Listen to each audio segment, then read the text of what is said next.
What's going on is Anton from AntonDaniels.com. I appreciate you guys for continuing to rock with me, but I just got home off of an early morning flight, right? First thing through the door, I want to see my family. I love my family. You know, I'm a family man. I'm an advocate for families, right? Second thing, I got to get that hot shower because I got to throw the threads on.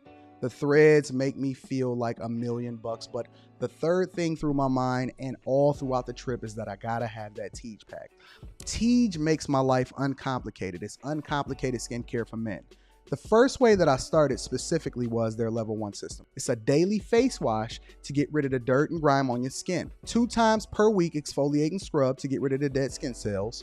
An AM moisturizer with SPF 20 because you should always be protecting your skin from the sun, and a PM moisturizer to help your skin stay hydrated and healthy throughout the night. Here's the thing. My favorite part about Tiege Hanley is that every box comes with an instruction card that tells you when to use each product, how much to use, and in what order. They really making the process of achieving and maintaining amazing skin for men uncomplicated. In addition to amazing skin, members of Tiege Hanley get tons of benefits, including at least 20% off the retail price, the ability to customize your box, exclusive monthly deals, you can pause and cancel at any time, and you get free shipping. And because Tiege Hanley is sponsoring today's video, they're offering my viewers an amazing deal, right? Just click the first link in the description and you get 30% off your first box, plus a free gift. It's an amazing deal. You got to get started today. You're not out here trying to look like a dusty. And if you travel as much as I do, which I'm sure most people don't, but you know me, I'm pushing my bag chasers in order to be in the top 5%, top 10%, top 1%. We got to make our lives uncomplicated, and Tiege Hanley is no better product. You got to look good. You got to smell good. And you can't be looking like a dusty. Make sure you get started today. Click the link in the description. Get that Tiege pack. Feel the Tiege, my friends.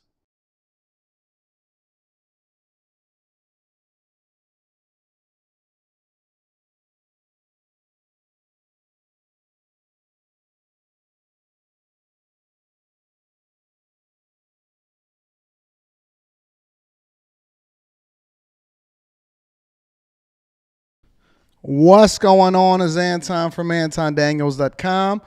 I appreciate you guys for continuing to rock with me. Thank you for tuning in for another edition of the Millionaire Morning Show. What up, friends and family? What's the word? Thunderbird. They say, Anton, it's Monday, March 25th, 2024, year of our Lord, and we in the building. Oh, yeah. Hey, the wealth building journey said he letting his grays grow. Not like Anton. Yeah. It's going to be a busy week. It's going to be a busy year. It's going to be a busy year. It's going to be something exciting, something for us to focus on, something for us to continue to get to. How about we get the housekeeping out of the way early before we get started with the show, and then we can go ahead and get it popping? Hey. I need to know where y'all checking in from today. What up, Vanessa? Good morning. Where y'all checking in from today? Cartez Cookies in the building says good morning. Kojak is in the building. Tamara. Messi. Oh, I know I'm going to hear it. Look, I knew Messi was just going to get on my head. No, Anton, what happened? When I'm bringing my waves back, they said they don't want to see me with hair. They said that they don't want to see me with hair. I seen that. Trump's bond reduced. We're going to get into that tomorrow. We already got this show already put together. Yeah, San Antonio, Chesterfield, DMV, Chicago, Durban, South Africa, Heaven, Detroit, Michigan, Bahamas, teleworking, checking in from the Chi, Indianapolis, North Carolina, Queens in the building, Birmingham, Alabama, Bellwood, Illinois, what up though, DMV, West Palm Beach, Florida, Calgary, Southern Illinois, South Texas, Ithaca, shout out to NY, SoCal, Charleston, Boise, Idaho. When I'm coming to Chicago, I'm scared of Chicago. Huntsville, Alabama, Douglasville, VA, Poland. Shout out to Poland. Houston, California, Hawaii. I want to go to Hawaii so bad. You just moved to Michigan. Shout out to Miss Bree. Come holla at your boy. Los Angeles, Ohio, Colorado, Detroit, DMV, Montreal, St. Clair Shores, Michigan, San Antonio, Memphis, Orlando, OKC, Texas, Arizona, California, Brooklyn, baby, says the Black Beauty. What up to all my friends and family? Vanderbilt, Nashville, Tennessee. I love Nashville. Shout out to Hennessy, Tennessee, Oklahoma City, California, Sacramento, Biden going crazy. I agree. Milwaukee, Palm Beach, South Carolina, North Carolina, Denver, Peru, Inland Empire, Atlanta in the building. What up? What up? Dayton, Ohio. What's happening? Yeah. New Mexico. What up? Miami, Tampa, West Bloomfield. My Metro Detroit people in the building. Watching in, checking in from Ohio. Okay, Jari says Oklahoma City in the building. What up, friends and family? Hey, let me go ahead and get the housekeeping out of the way. I want to make sure that I acknowledge everybody that support the platform. Everybody that support the greatest show on earth, Millionaire Morning Show. Shout out to my dog, Mike That Dude. I appreciate you. Karen Cooper also checked in on Cash App. Said, what up, Time Dog? I got you. Thank you for supporting the platform. Colin Cole. I appreciate you also. Jenny Jackson. What up, though? Molly. What up, Molly? Also want to make sure that I recognize the people that supported me over the period of time. And I know I can't get to everybody, and sometimes I forget people, but it's some people that's some major contributors. I mean, some heavy hitters on the show. Sister, I appreciate you. Sis be hitting me off with them 500 ball, 400 ball, 300. And again, I don't ask anything from anybody, but I do appreciate everybody that show up for the show.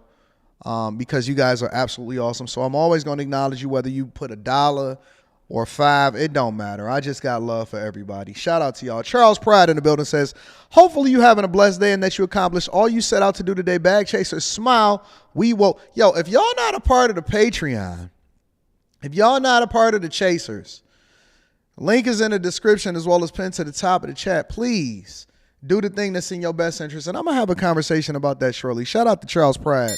I appreciate you for holding me down, big dog. Travis Revis. I got a feeling it's going to be an incredible week. What up, Fa Brown? What up? I think you were onto something when you had Mika on your show. It seemed like more women called. Also, my last name is pronounced Revis. Okay, Revis. I appreciate you, Travis Revis. I appreciate you, big dog. Let me say something. Am I not the great? I get there. Shout out to you. I get to you. I get there. Gotta love Silverado says Trump bond is reduced. Yeah, I seen that. We're going to cover that tomorrow. Latrell M says, much love, family. The Saturday night show was interesting. You should call it the Wild Behavior Show. P. Shank says, good morning, Mr. Anton Daniels. Good morning, Miss P. Shank. I appreciate you, baby. Slan sells cars over there in Sacktown, Sacramento says, good morning, Anton and the Chasers. Y'all need to tap into the Patreon. Link is in the description. Y'all really should check in with the Bag Chasers. Timeout is in the building, says, I got this 10 ball for you, big dog. First and foremost, I want to welcome and give a round of applause to my newest and latest, greatest, most awesome, beautifulest girl in the world. That's a part of what we doing over here on the Anton Daniels platform after hours. I want to welcome my girl Mika to the Chasers. Yes. Mika is now a part of the Anton Daniels movement and conglomerate, and so you will definitely, I opened your eyes, Venomous. Okay. You will definitely be seeing her regularly, weekly, on the Anton Daniels platform. Ladies, I had to give y'all a little bit more representation. I know y'all got tired of seeing me, hearing me. You want to hear a softer voice. Fellas, this one is for you. I did this for you. A lot of people don't agree with my rollouts. A lot of people don't agree with my marketing, but I honestly believe that I am the greatest content creator, bar none. Nobody messing with what we doing over here on the Chasers. Nobody messing with me. I didn't see that, Noble. I'm Hotep. I didn't see that. Nobody is messing with what we doing. Is the rollout beautiful or is the rollout beautiful? Yeah, we gonna be doing online stuff, in-person stuff. We gonna be taking care of business. So yeah, we own it. We own it. Shout out to you. Shout out to the text message I just received. I love it. I love it. And we gonna continue to run it up. I love good people. I love good energy. And we work. And I like women that got good energy, that look good, that work good, that put effort in. Shout out to all of my ladies that support and will be. Ladies wanted more representation on the platform. I heard your calls. And so I made sure that I addressed your issues. All right? Okay. But tonight, we got the beautiful, lovely Q. My girl, Island Girl Q show. Make sure y'all tapping into the Anton Daniels channel. And make sure that you guys are subscribed to every platform and that you also rocking out on all of my social media platforms. That's also in the description, all right? Let me read a few more super chats, and we're going to get started with the show. I heard your calls, Brittany. Yes, I did. Ladies like beautiful people, too. Paul Johnson says, tuning in while preparing my presentation to the VP of my company, Anton. We appreciate you. Listen, we appreciate you. We appreciate you. Thank you, Paul Johnson, for holding me down. Mike Razor says, on a road to 1 million chasers. We up. We up. We up. Chris James is in the building, says, with Mika in the building, DC meetup about to be crazy. Y'all want me to come back to DC already? Oh, man. I'm about to bring all of the ladies out. Messy, Brittany, Mika, Rita, Q, Azriel, R Streets. Man, I'm about to have me a whole lineup out this mug. E-Man Strong says, AD, I see you don't stop working, big bro. Let's go. Man, listen, don't y'all know I'm filming 3 shows on another platform later on today? I've been working all week. I've been working all day. I've been working all year. I've been taking care of business. Island Styley says, hey there, being that you love Nashville, will there be a meetup in Nashville? If that's what you want, we can go to that. I love Nashville, Tennessee. I'll be staying at the Gaylord Opryland, hanging out at downtown where you can oversee Vanderbilt and all of the bars is interconnected so you can walk. Man, listen, I love Nashville. And that was one of the most beautiful hotels that I've ever stayed in. Real talk. Jay Ben is in the building, says, shout out to Mika for pulling up and having folks expose their insecurities. Hands down, the most hilarious call-in show ever. Where's the respect? Did she do her job or did she do her job? Did she fly into Detroit and do her job or did she do her job? Jarice says, I'm not running on colored people time today. Yeah, North Carolina meetup. Okay, we could do that. We could do that. Pretty Boy 79 says, we need a North Carolina meetup. Okay. You can drive to Nashville, Abby? Messy, you like Nashville? Y'all flying in to come kick it with your boy? All right, tour is coming soon. I think I'm going to have like a friends and family thing. Check your email, sent me something. All right, Charles Pratt, I got you. Nashville is dope. Memphis said that I ain't showing them no love, though. It's a little rough over in Memphis right now. But before we get into the show, first of all, Tiege Hanley, 30% off your first order plus a free gift or free gifts all throughout the year. This is the greatest show in the world. If you do not have your Tiege, don't get it from nobody else. Don't get it from nobody else. Get it from over here. Link is in the description. Let me also say this.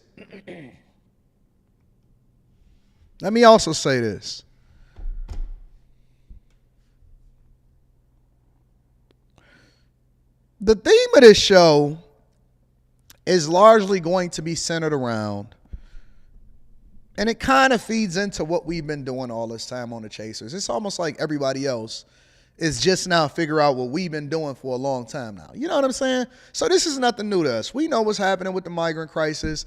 We know what's happening in different cities. I'm going to go over Houston. Houston, y'all coming to the front of the congregation today.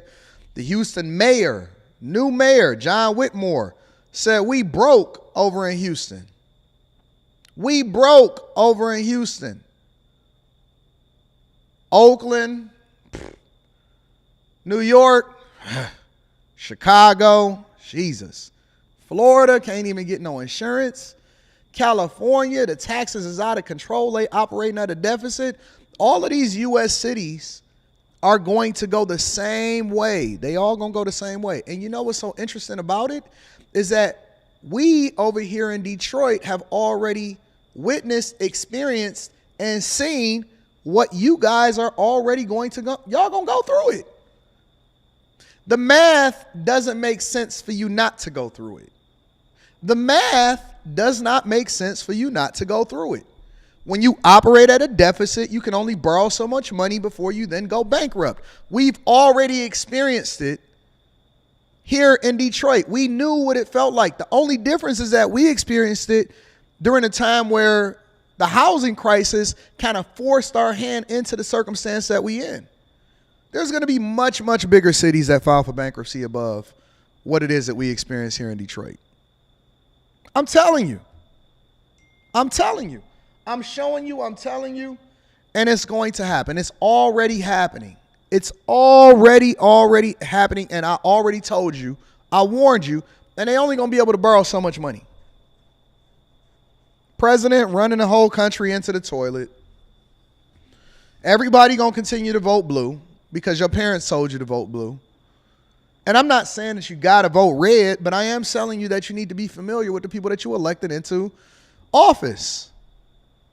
More importantly, inflation for you personally, regardless of what the Fed say, is out of control. Interest rates, crazy. I reviewed a video over the weekend of a girl that was saying that she got a master's degree and she's still a bartender down there in Fort Lauderdale.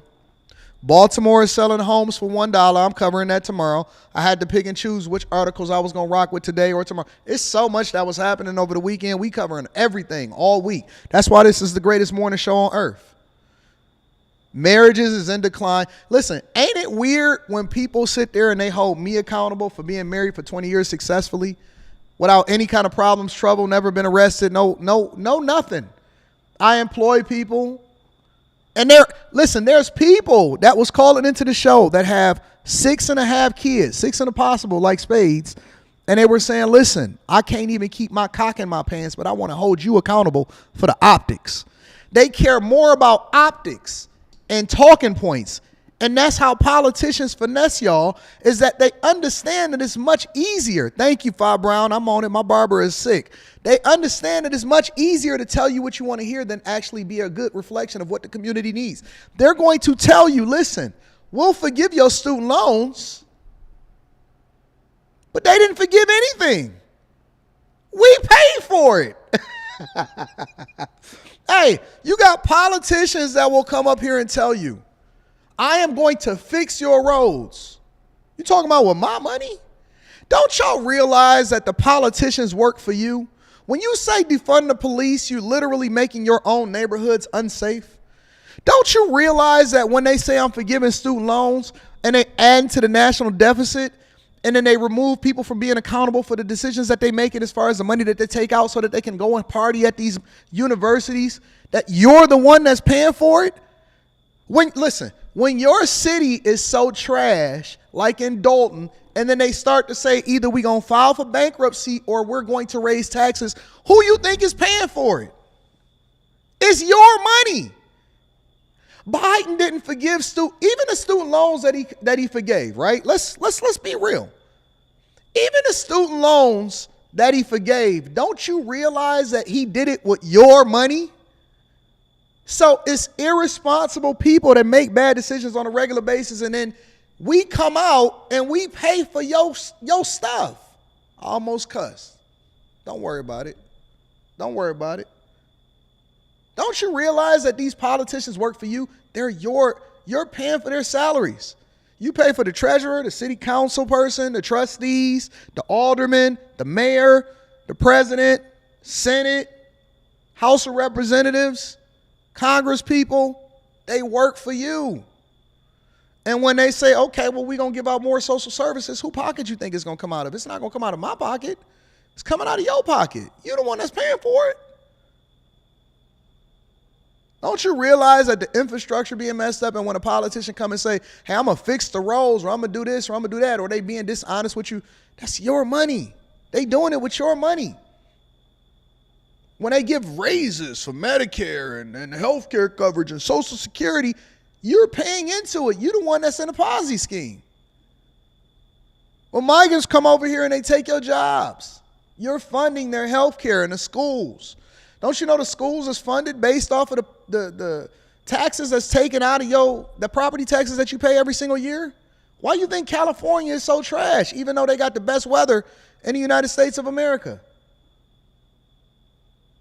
I want you to understand something.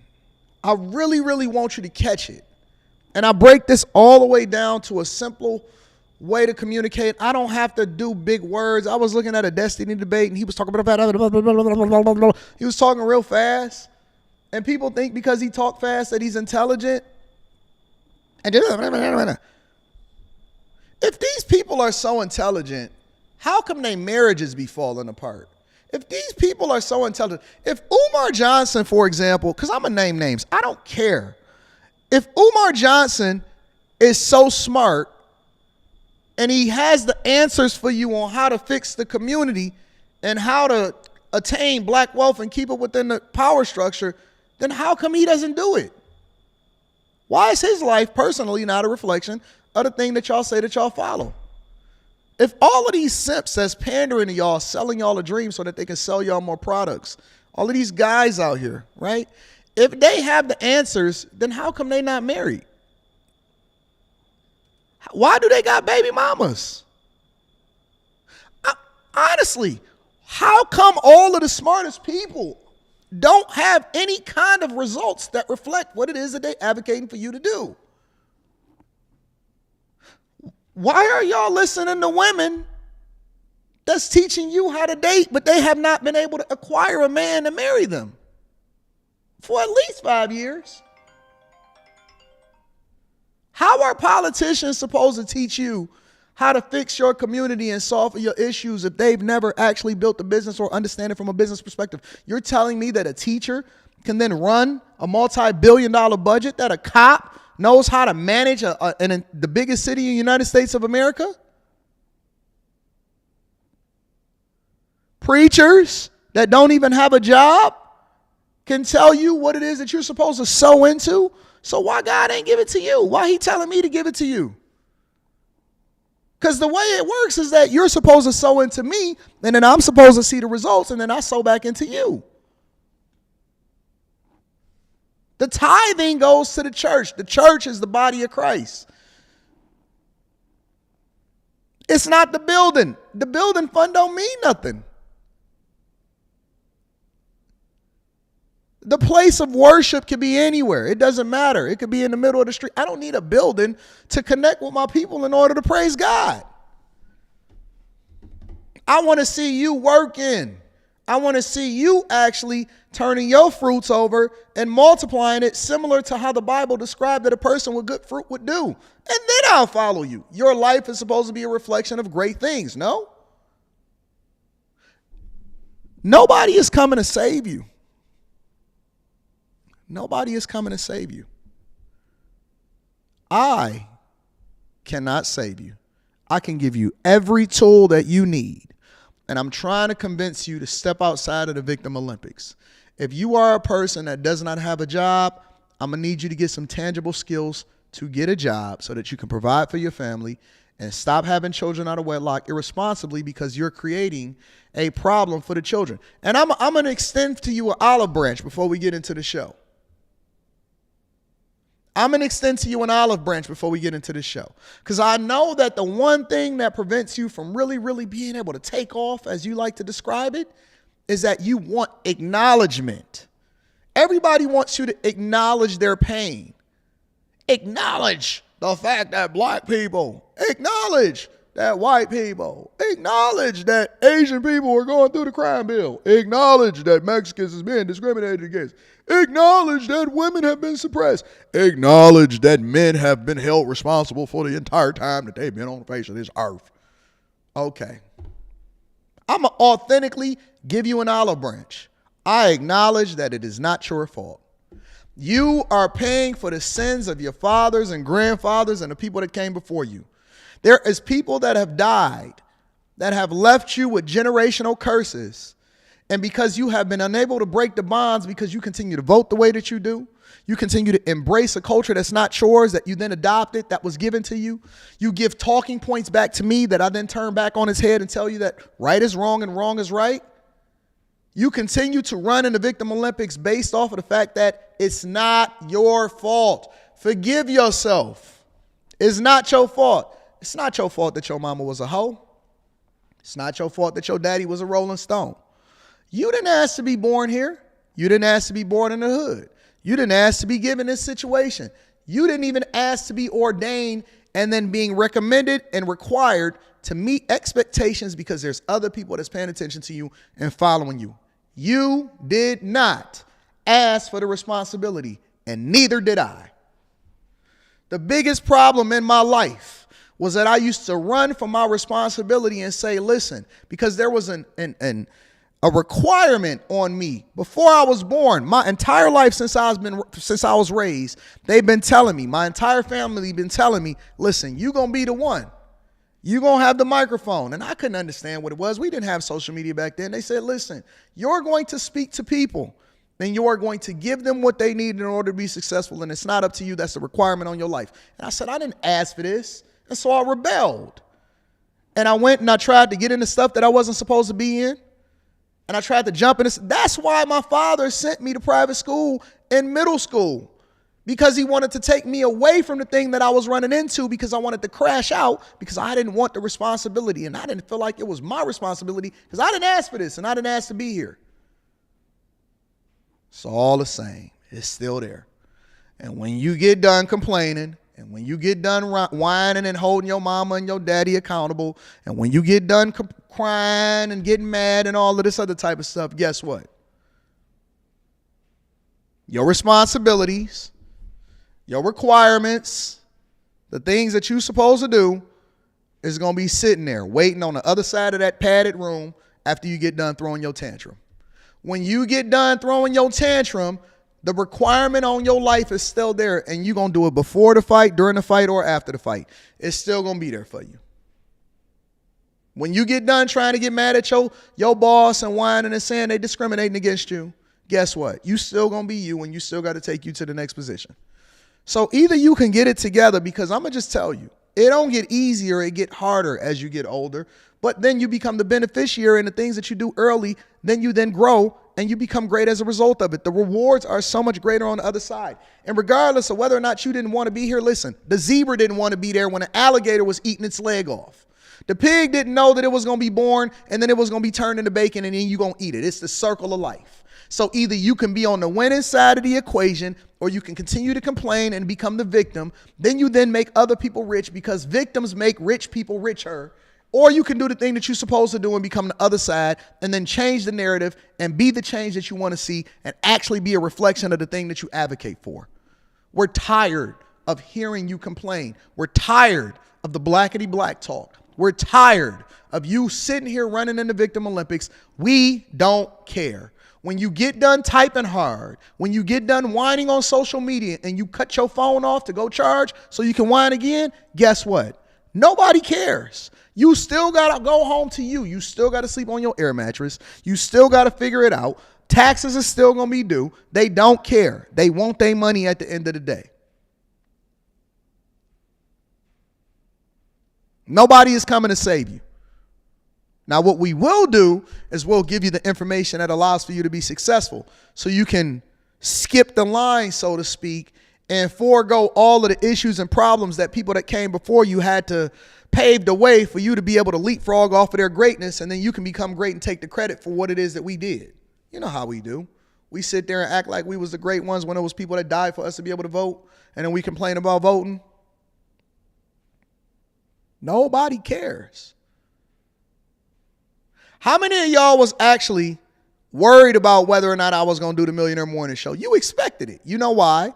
Because that's just what we do. We cook.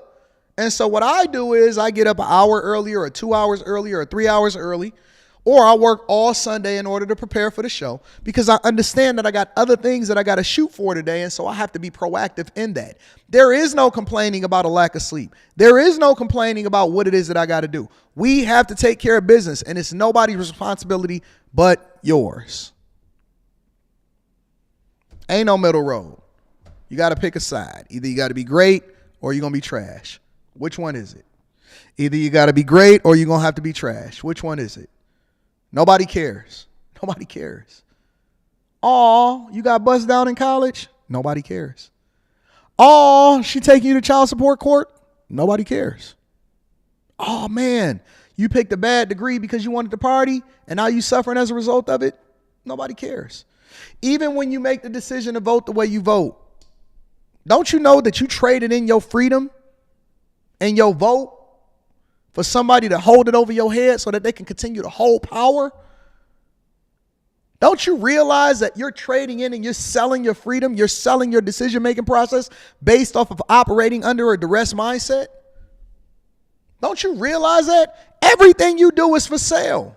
You sold your soul to the person that sold out the country. Why? Because you made a bad decision in college. Nobody cares. Everything is for sale. Everything is for sale. Your vote, for sale. That's why they market it to you. Yo baby, being a baby daddy, for sale. Yo box, for sale. And now that we all advocated for equal, you can equal accountability get this smoke. So listen, let's get this show started on the road. I love you. I appreciate y'all. Y'all ready to get it popping? Yeah. It's going to be a great show. It's going to be a phenomenal week, and we're going to have a great year. No more victims. No more victims. It's over. It's over. Nobody is coming to save you. Wealth Building Journey says you got to do a spring meetup here in D.C. Autumn meetups are chill, but it's nothing like seeing D.C. in the spring. You know that last one was a vibe.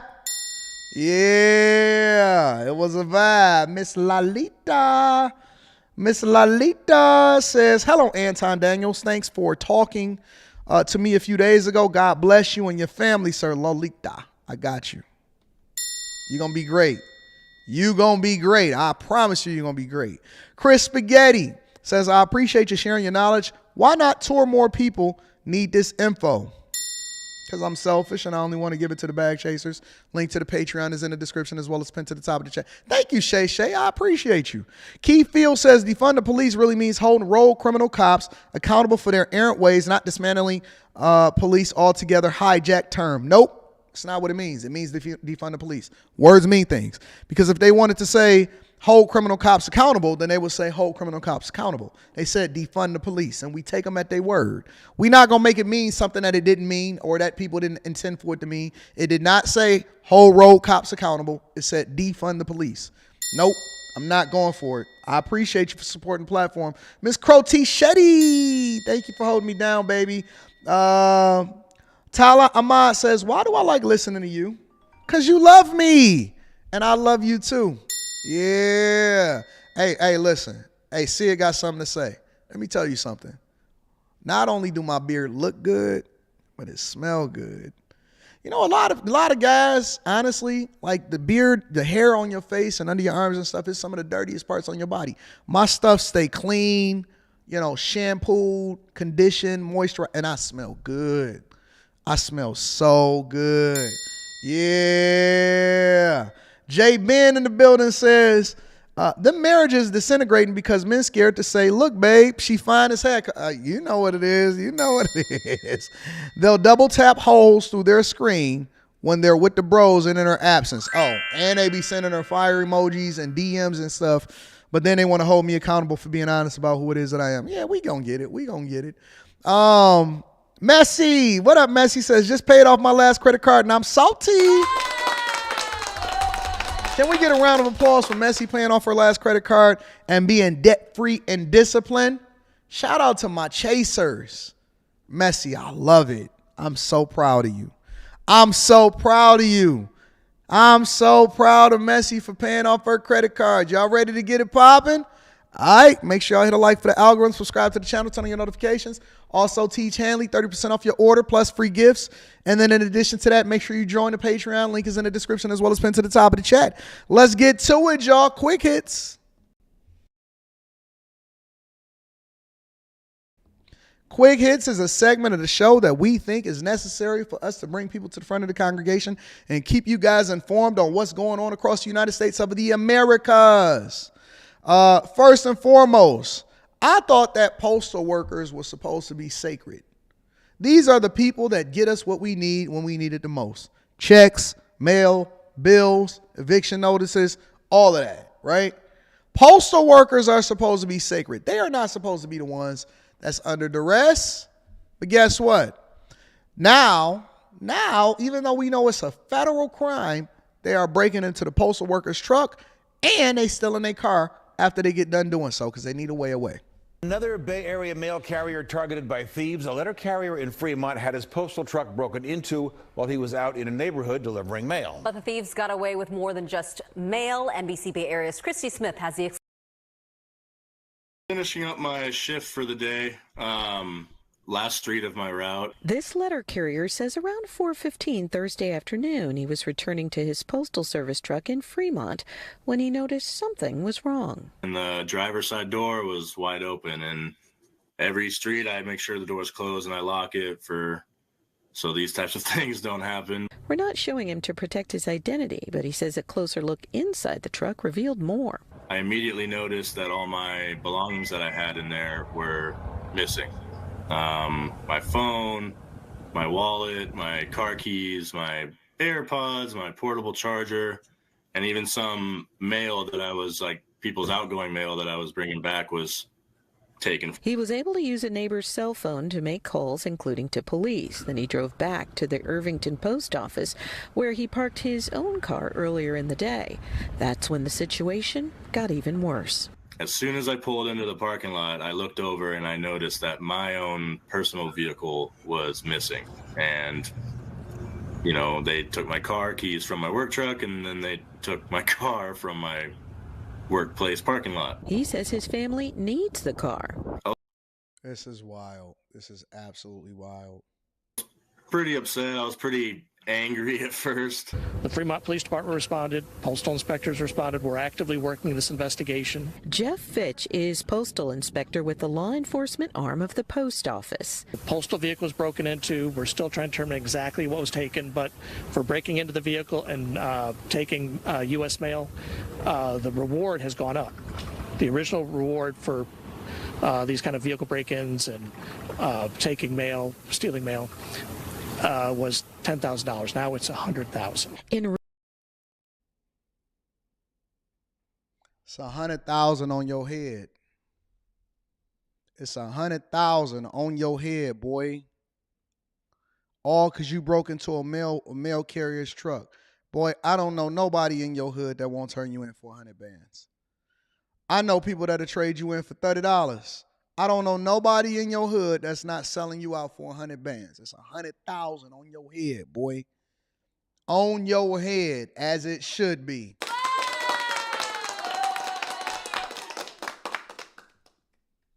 $100,000 on your head because you decided that you wanted to mess with somebody's stuff.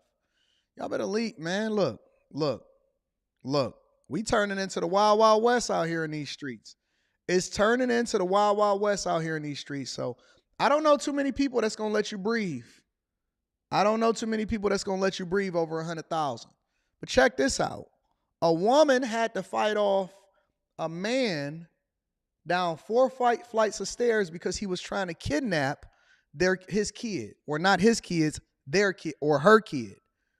A would-be kidnapper, a random man is trying to take kids. Man, this is crazy out here in these streets, bro. Terrifying moments, all captured on camera. A teen entering her queen's apartment is ambushed by a masked man. Watch again. A man dressed in camo, jumping her from behind, forcefully grabbing the teen and dragging her away. The woman chasing after her is her mother, Adriana Alvarez. I never heard her scream like that. You weren't thinking about your safety at that point? No, absolutely not. No, it's my baby. Can't take her. Adriana followed as the man continued to drag her daughter away, the three kicking and fighting all the way down 4 flights of stairs. The harrowing ordeal unfolding this past January as her 18-year-old daughter Lex was coming back home after finishing a morning dog walk. He managed to grab my hair through the door. I remember being thrown onto the heater. The NYPD identified the suspect as 25-year-old George Vasilou, her daughter's former co-worker. He pled not guilty to a slew of charges related to the attack. Tonight, his attorney not commenting. He's just pepper spraying me. He's punching me. The brawl reaching John Velez's first-floor apartment. I heard her screaming. She ran to my apartment. I started chasing him. He ran across the street. Enter neighbor Gus Bugas, who ran after him. And I threw him on the floor. And once I got on top of him, he couldn't go nowhere. Alvarez says she suffered a dislocated shoulder and eye injury. Dang, they beat the brakes off of her. She suffered a dislocated shoulder, an eye injury. This is crazy. Her daughter amazingly sustaining minor knee scrapes. Price of a mom putting herself in harm's way, but coming up a hero. Yeah, I just had angels by my side. I'm just so grateful and so thankful just to have her back. George Solis, NBC News, New York. Let me tell you something. I don't care who it is, former co-workers, whatever, blah, blah, blah. It's not safe. The United States of America is not safe for anybody. We like to give this illusion that it's safe. And just because it's the ex-coworker don't mean nothing. I don't care who it is. You're not safe out here in these streets. It's people that get taken every single day. Every single day people get taken. All right. And then last but not least, I guess it's a guy that this is crazy. I guess it's a guy and scammers. They got a new scam, right? Where I guess guys or people can get behind you in the airport and they could take a picture of your boarding pass. If they got a good enough camera, you know, they got good cameras nowadays. They could take a picture of your boarding pass and then be able to get on the plane. Never heard of that before, but it's a thing. Now to new surveillance video of a serious airport breach showing how a man allegedly got on a flight without a ticket. Trevor Alt joins us with that story, and good morning, Trevor.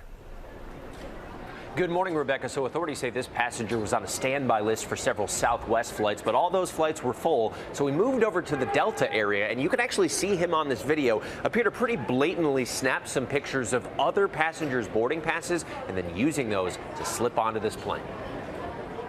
This morning, ABC News has obtained surveillance footage of the man accused of sneaking onto a Delta flight without a ticket. The man in the green sweater is Wycliffe Florizard. After talking and laughing with fellow passengers, he appears to snap a photo of that man's boarding pass. The criminal complaint says he did this multiple times with multiple people. Hey, listen. Be careful of anybody that's too overly friendly giving you that fake laugh. I see you, Susan. Yes, Susan. First of all, be very careful of people that like to code switch they voice. You can't trust them. I made a list last night in my mind, and I wrote it down in my notes of stuff that's red flags that you can't trust. People that code switch, I don't trust them. I don't trust nobody that code switch at all. I see you, John. Yeah, buddy. I'll be looking at him like, I don't trust that dude. I don't trust him. Nope. I'm going to have to save the rest of the list for after hours. I got to save the rest of the list for after hours. I don't trust people that don't have a beard or a mustache. Black people.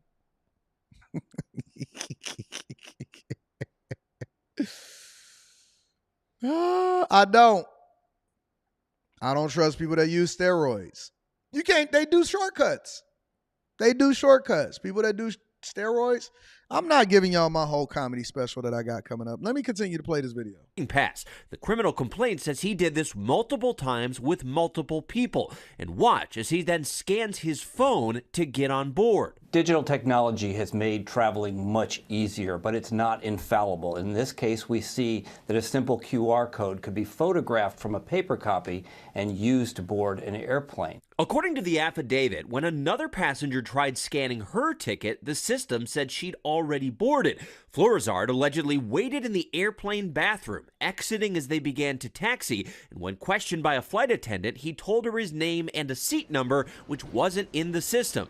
He wasn't booked on any other flights. The plane then heading back to the gate where Florizard was arrested, now charged with felony stowaway. This guy would have succeeded if we hadn't been in the middle of spring break where almost every airplane seat is sold out. If he'd walked in the back and he'd seen an open seat, he could have just gone and sat down and nobody would have been the wiser.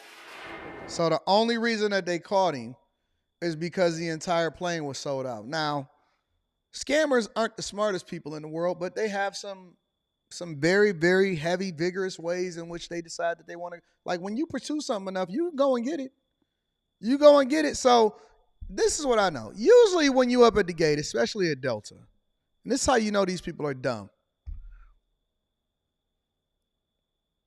Usually when you go up to when you're getting on your flight, they'll say, yep, we got the whole flight booked. So, and I don't know how they do it at other airlines, but at Delta, they say, yeah, we got a full flight today. So, we want to make sure that if you have not already, we're going to complimentarily check your luggage or check any carry-ons that you may have because the overhead bins was going to be full, blah, blah, blah, blah, blah, blah, blah, blah, blah, right? Or, it'd be people waiting around and they trying to see if they can get their buddy pass popping because they on standby.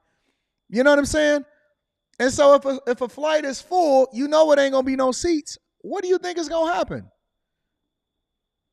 Bro, you know how cheap a flight is in order to be able to get to and from where you're going to go? So you going to the airport, snapping photos, trying to get a flight? Jesus Christ. It's crazy, bro. It's crazy. But, ladies and gentlemen, y'all got to watch y'all back. Y'all got to make sure that y'all not caught up in these streets. Don't get overly friendly with people. I'm starting to understand why women operate the way that they operate. I genuinely am. I'm starting to understand why women are very scared and why they don't get a phone number out or why they so scared to say no to a person. They give a fake phone number and all of that. I'm starting to fellas, if y'all want me to stay focused, y'all going to have to go about doing things the right way because it's too much scamming, too many kidnappers, too many people that's out here stealing postal truckers works or postal trucks, workers, trucks, and then their cars and out here finessing, all right? So, ladies and gentlemen, that's your quick hits. I want to give a shout out to Chris Mayberry on Cash App. Thank you, my friend. Says, watch the program on Netflix. I watched something on Netflix called, gosh, what was the name of that thing that I watched? I watched a little bit of it. I had my Apple Vision Pros on, and I was sitting there. Actually, it wasn't on Netflix. It was on Apple TV Plus. It was Leonardo DiCaprio, and it was like in an oil town, and all of the Indians start dying and coming up missing and stuff like that. I watched a little bit of that. My daughter was down there, and so I had to tune her out. I turned my Apple Vision Plus on, and then it zeroed out everything around me, and she was talking, and I zeroed her out. She was like, Dad. I wasn't paying no attention to her.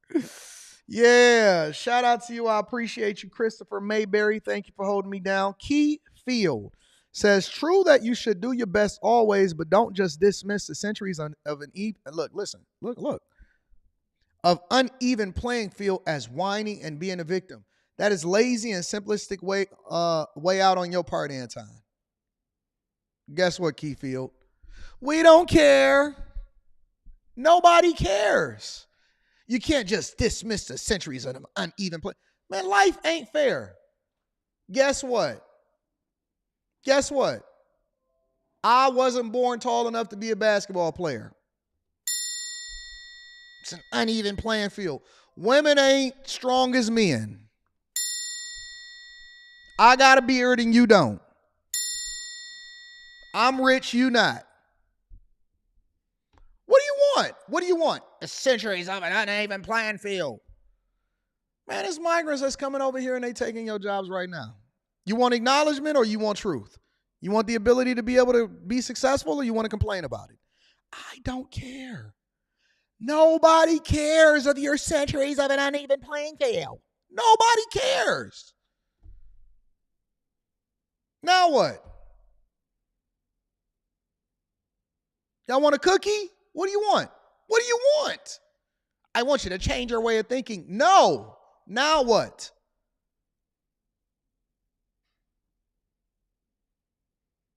You wanted to be an artist, but you can't draw. Sucks to be you. You have another talent that you need to leverage. God didn't give you that talent. What do you want? You want acknowledgement? Make sure you acknowledge the centuries of an uneven playing field. And I don't care about your uneven playing field. You wasn't even born. You didn't experience it. What did you go through? That's what I want to know. What did you go through? What in this world did you go through from the centuries of the uneven playing field? Man, history is written by winners.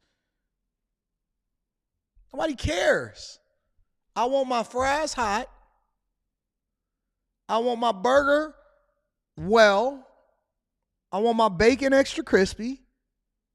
And I want my drink with no ice. And if I see any ice on it, I'm giving it back to you. And I want you to get your stuff together. Nobody cares. Nobody cares. Get it through your thick skull. Listen, the time that my life took off when I realized that nobody was coming to acknowledge me. Oh my God.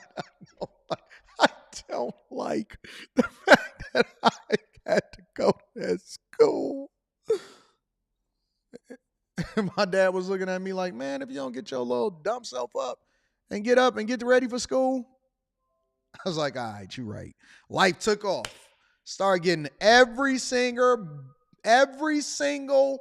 thing that I wanted in life when I made up in my mind that nobody cares about how I feel. That's when I took off. That's when life really, really took off for me. I was like, wait a minute, nobody cares? Okay, well, then I guess I got to go ahead and take care of business. Let's get it. Jeremy H says, I told you this was nationwide. Don't miss. Don't miss. Shout out to Jeremy H in the building. Trev Marley, I love you. Thank you, Trev Marley says, I'm a mail carrier. They also seal arrow keys. Wow. That's truth. Wealth Building Journey says, ladies, and y'all don't need a man? Listen, ladies gonna do what they gotta do to survive. This is about survival. It's about survival. Kung Fu Hustler says, the Demon Crab's policies are only causing chaos. Agreed. Easy Money says, how did he get past TSA? Sometimes TSA just have you put in your ID. They don't always, or you can do clear. So it's a lot of different things, a lot of different ways for you to get through, depending on what airport you're going through. You know what I'm saying? So I'm sure he knew something about what was going on. All right, let's continue. Let's continue. Let's get to it, y'all. Let's really get to the show. Houston. Come on. We got a show to get to. Houston. Come on back to the front of the congregation. I need you. Remember y'all kept telling me, oh my God, Houston is where it's at. Everybody over in Atlanta is moving over to Houston. Remember when y'all was telling me that?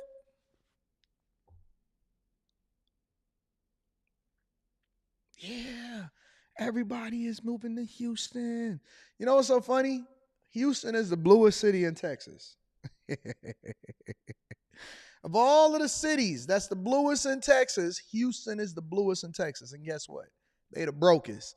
Is that registering with y'all? Does that correlate? Do you see the reason why things are the way that it is? Of all of the places in Texas, and shout out to John Whitmore, the new mayor. It's not even his fault. I got to give him a round of applause. Houston. The mayor said, y'all don't got no money and y'all operating at a deficit. He was on standby? Okay, I see. Thanks, Rita. Well, Houston, we may have a problem. Our mayor announcing today that city government has more expenses than revenue to pay for them. That's right. Fox 26 political reporter Greg Rugen is back from today's council meeting where city leaders absorbed the financial reality check. Greg. Yeah, Caroline and Rashi, the news from Mayor John Whitmire came with no sugarcoating. That is, despite massive needs in multiple areas, the city he was just elected to lead is operating in the red. I think we can all agree on that we're broke. Mayor John Whitmire delivering the hard, honest truth about the city of Houston's financial condition.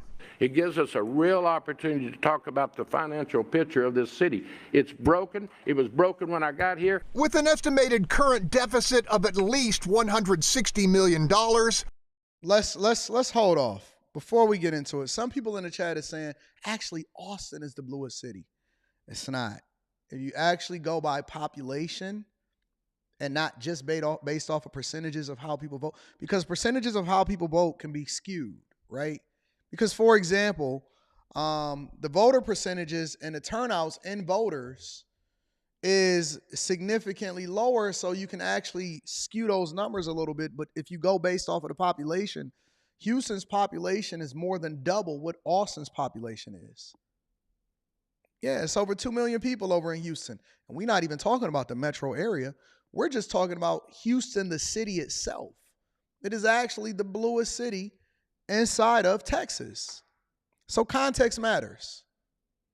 Context matters. The population is less than 1 million people in Austin.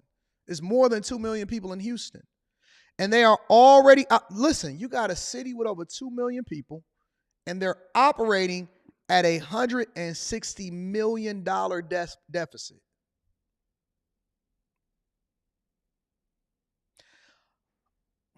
That's annually, ladies and gentlemen. And they're not even a sanctuary city. Annually.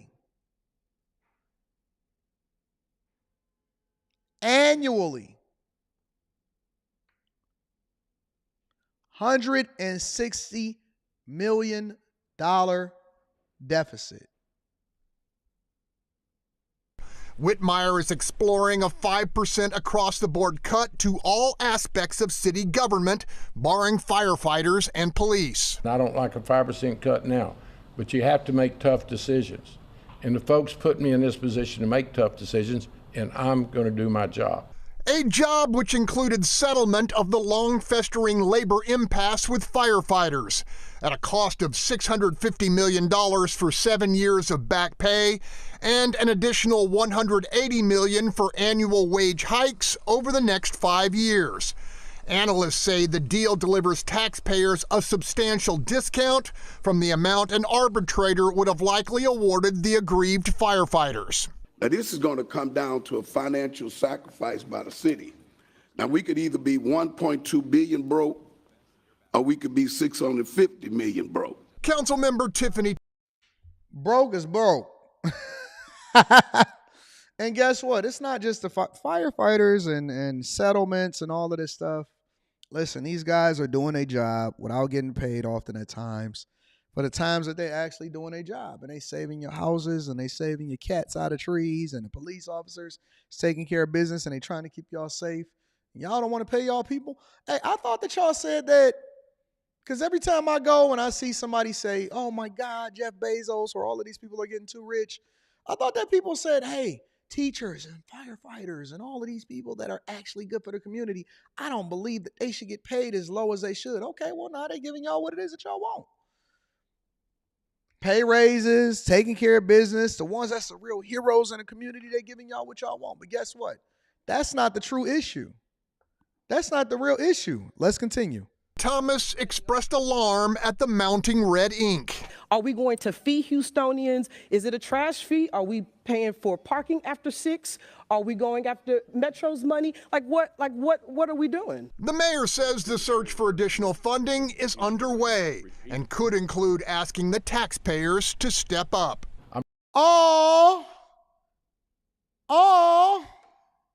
Guess what happens? Wait a minute. So when the water, remember when the past mayor and all of these, and they was putting their homeboys in office and airports and, you know, the water people and all of that stuff, and everybody was finessing and everybody was getting money down in Houston, and y'all had Drake come through and Beyonce, Offset and them, Migos. So wait a minute. You're telling me that they're going to pass the buck over to the taxpayers? What? Did I not just have this conversation with y'all? I haven't seen this video. Most of the videos, 98% of the videos that I look at on this, I look at them for the first time. I look at the first 5-6 seconds just to make sure that the audio is halfway decent. And then we all review it together. As a matter of fact, most of the videos that I review on here, you guys send me. Shout out to all of the chasers and the bag chasers that be texting me and sending me these videos. Wait a minute. So Houston is going the same way as California now that all of the Californians move into Houston, and Atlanta's went to Houston after they ruined California and they ruined Atlanta, and it became bluer, and y'all robbed the city of its resources, and they said, well, we don't have to pay any state taxes. Well, now we gonna triple your property taxes. They're gonna raise your who's gonna pay this? Ghostbusters. It's great to be a homeowner, ain't it?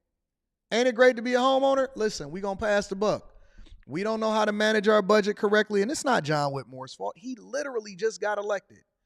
You know, all of these government handouts and vouchers and EBT and all of this stuff. Shout out to Houston. Houston is broke. They haven't filed for bankruptcy yet, you know, because you know what they're going to do? They're going to raise taxes on y'all. It's the facts. I'm not going to play games with people's lives. I'm not going to play politics with people's lives. So we have a responsibility to settle with the firefighters and protect Houstonians. And yet another crystal clear sign of the city's financial duress.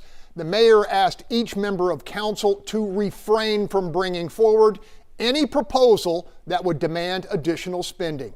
Caroline Rushing? That's very interesting, especially after he approved the contract, and a lot of people are wondering what his long-term plan is there. Well, he said it's our responsibility, and it's a good deal, so we'll see.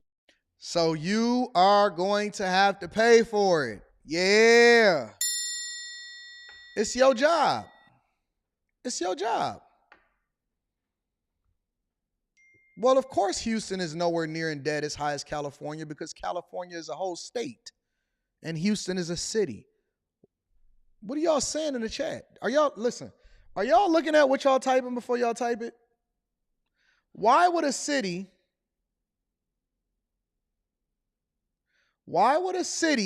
be as in debt as an entire state? Listen, y'all got to start thinking about what y'all say before y'all say it. Of course, it's not going to be in the same type of debt as the entire state. The state runs its budget separately from the individual cities. So,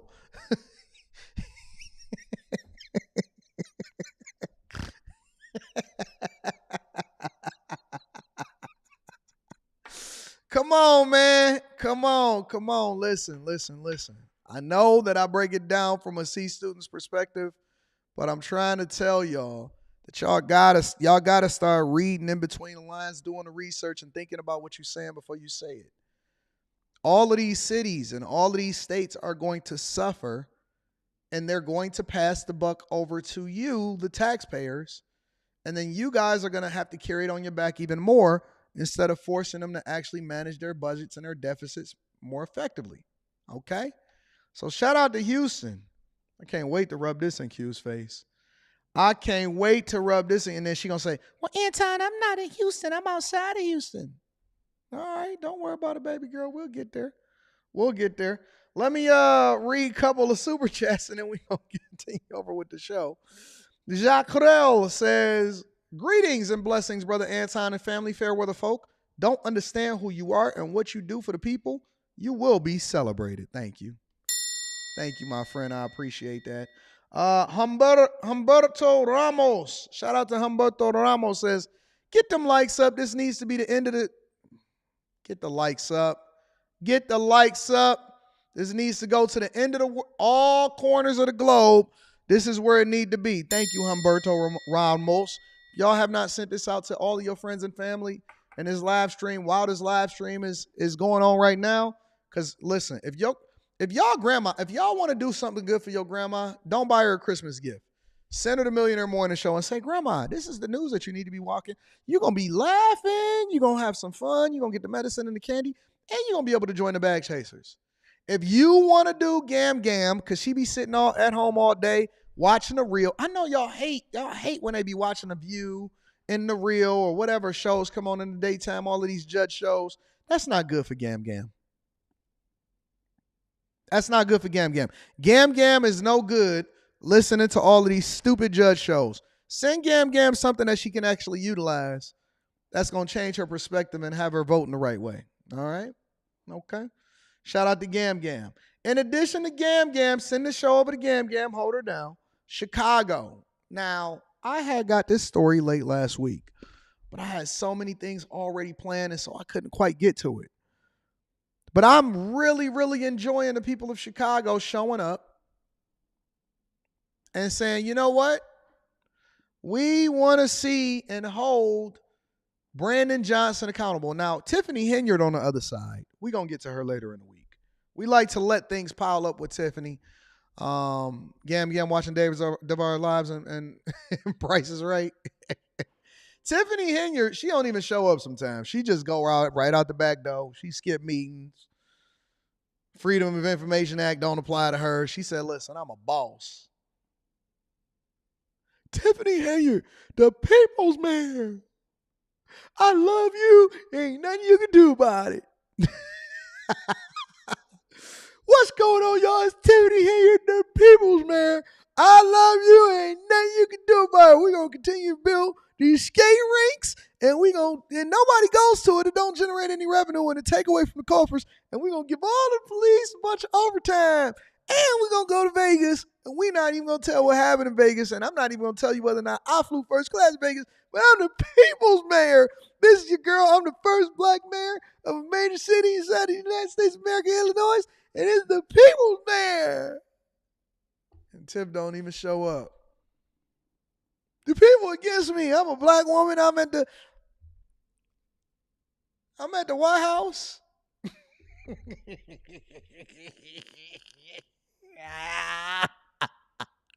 I'm about to start my blog. I'm about to start my podcast.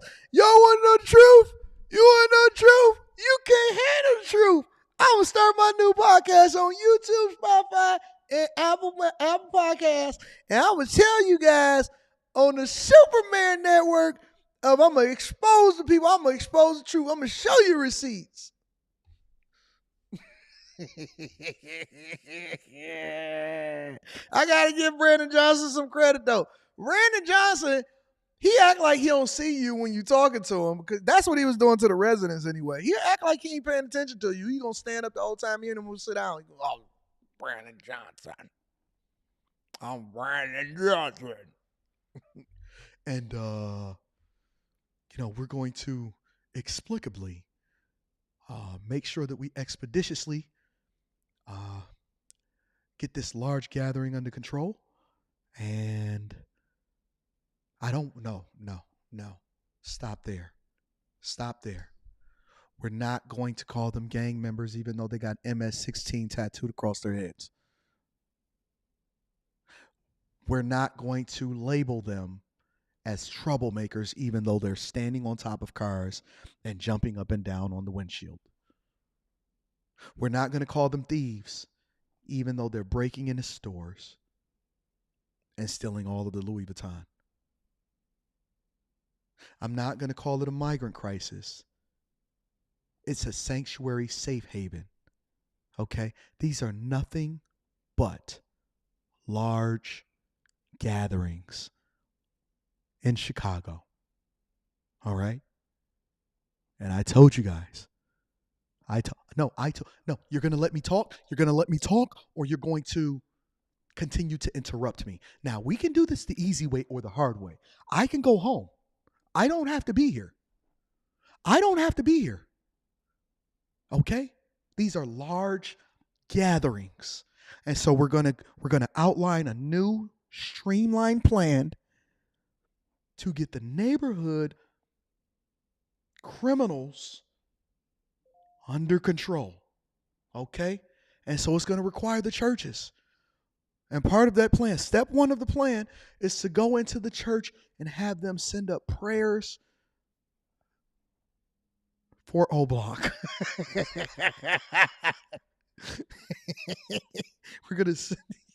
So it's going to take the whole community. It's going to take the whole community.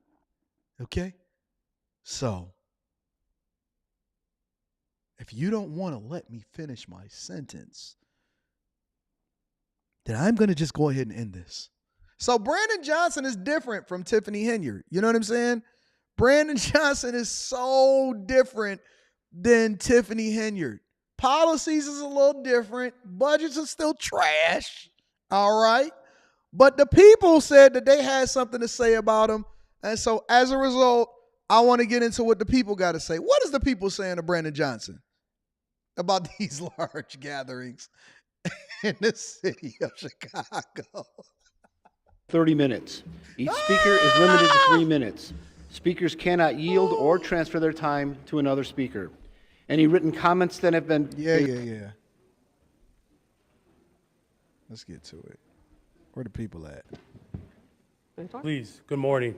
Good morning, everyone. Good morning. I am a constituent of the Gage Park neighborhood. Since June, you decided to turn our park into a shelter. Our community is running lawless with illegal Venezuelans taking over our streets.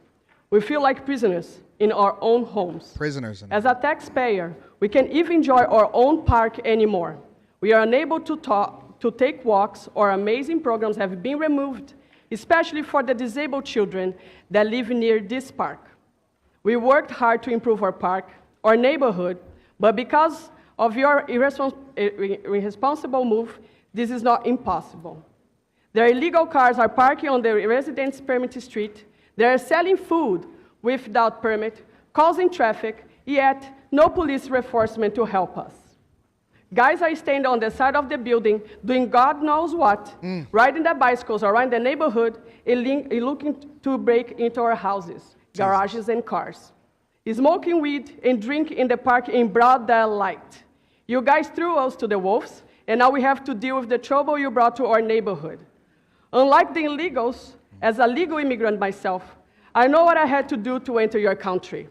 I was required to do a background check, vaccinations, pay an expensive fee, bring a work letter from my previous job. Shall I go on? Some might be good, but the others are here to cause trouble. Let me give a round of applause for the legal migrants. We need it from all sides. And she said, listen, I did what I had to do. I had my background check. I pay my taxes, and now I'm a legal citizen of the United States of America, and I love it. See, she's just not a person that's already here and complaining. She said, listen, even the people that's a migrant here that came in legally said, we don't want this here. This is my neighborhood too. These people over here smoking weed. They getting head on the side of the building. They riding around with bikes trying to figure out what time we leave for work so that they can break into our cribs. They destroying our parks. Police won't do nothing. And you just sitting up there with your chest puffed out like that's supposed to mean something to us. Man, let me get this lady another round of applause. For example, my neighbors had their car broken into, packages stolen from their front yards, and someone pee on my property. Yes. I'm requesting Alderman Vasquez, Mayor Johnson, and those who made this decision to walk our neighborhood and see what's happening there. You want to look good by helping them, yet we taxpayers are left behind. We are now being put in harm's way because of the crimes they commit in our neighborhood. Your no-consequence policy tells them it's okay to commit these damn crimes. Now, what about... Called the Safety Act. Let's call it what it is. She called it what it is. She said this is the no-consequence policy. In reality, it's called the Safe-T Act. The citizen and the legal immigrants who came before them, we're still waiting years for our own families to enter this country legally. It is frustrating to see our voice censored and feeling hopeless. Talk to them. Finally, we know the illegals are returning in the middle of the night, parking our residential permit area, acting if the shelter is a bed and breakfast. They need to leave now. We want our park back, and we demand that. It's not fair. You guys putting us in jeopardy. Kids cannot go outside. 2 weeks ago, someone was peeing my... Hey, she put the note card down. She talking from the heart right now. Yard. A lady grabbed a branch of a tree and took my package from Amazon. They are break to cars. 6:53 a.m. I have videos to prove. Break into cars, and we cannot do nothing about it. Cops come, they see, and they go away. Selling food all the time. Thank you very much for your comment. I wonder, what do they think? What does the mayor think? What does the alderman think when they sit here and they hear these people that speak from their heart? Do it not tug on your heartstrings? Does it not tug on your heartstrings? When they see this happening and this is playing out the way that it's playing out in front of their neighborhood, do you not get bothered by that? Do you not lose sleep? I lose sleep when people telling me that they go, listen, when I get on coaching calls with people, I have to limit the amount of coaching calls that I can do because it'll take a lot out of me because I get so passionate about the things that people are going through and I can't sleep. And so I pray for them and I try to figure out how to solve for stuff and I talk to them longer than I usually would talk to them and stuff like that. Like it has to bother you. You have to care. So much so sometimes I think that it's difficult for you to do something for a long enough time. It's difficult for you to do stuff for a long enough time because you genuinely have to care and it could take so much out of you. That's why it's important for you to have people around you that can pour back into you because it's a lot. And for them to just stand there and act like it's not a real thing, that's weird to me. Gay park in the house.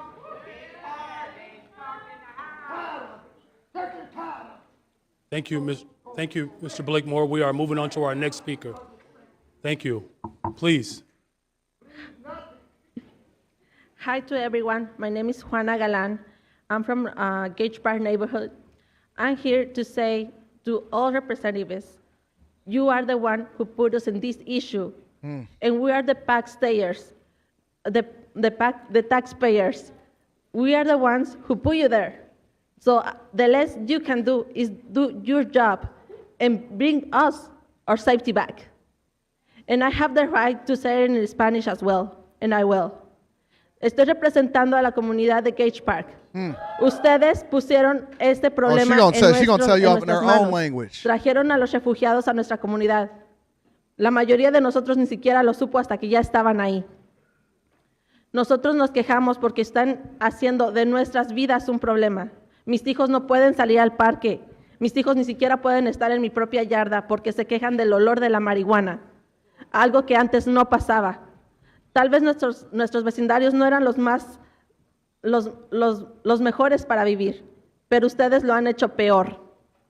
Nosotros los pusimos en donde están y ustedes tienen la obligación de escucharnos. Y también se lo digo a los medios de comunicación. Si yo me quejo en español, espero que los medios de comunicación en español se hagan presente. Gracias, Univisión, por estar presente y por hacer nuestra voz que se escuche. We want our safety back. She said, listen, let me tell you something. A keto Taco Bell.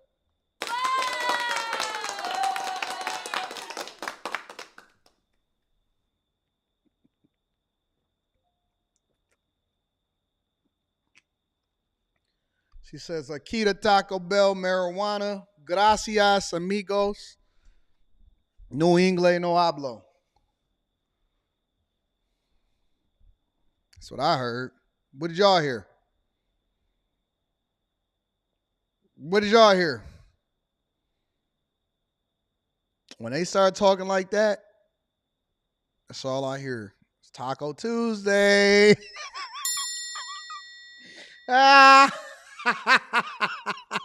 Is it Tuesday or is it Monday? Taco Tuesday.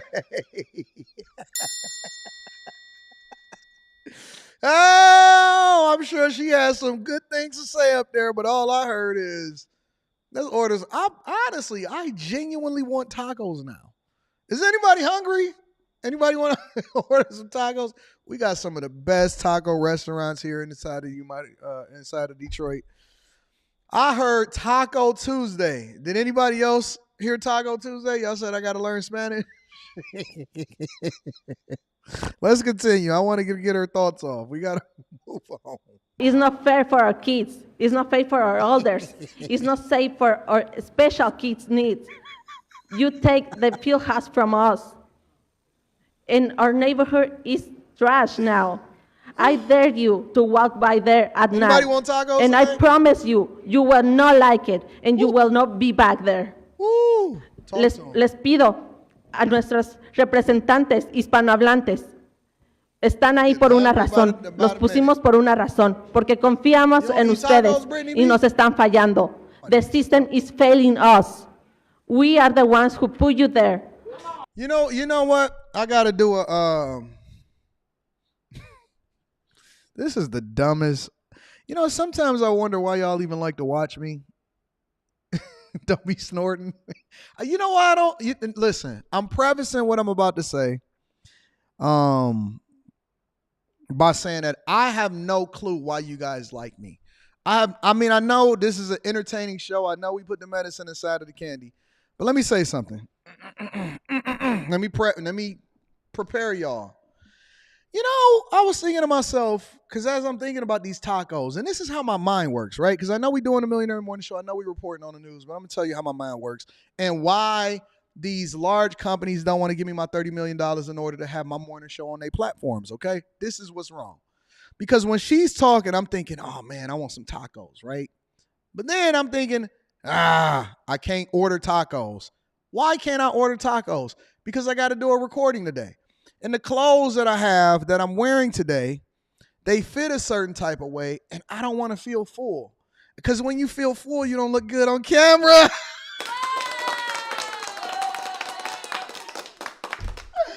I swear to God. Yes, honestly, listen. I can't order tacos because I got to fast. And the way that my clothes is set up is that if I feel like I overate, then I'm not going to have a good experience sitting on the couch because I'm going to feel bloated. Somebody said I'm on the spectrum.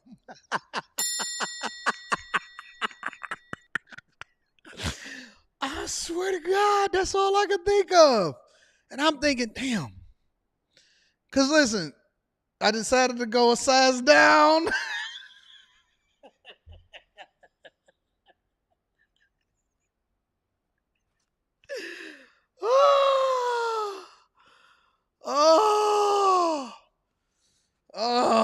I decided to size down, so I'm going extra medium.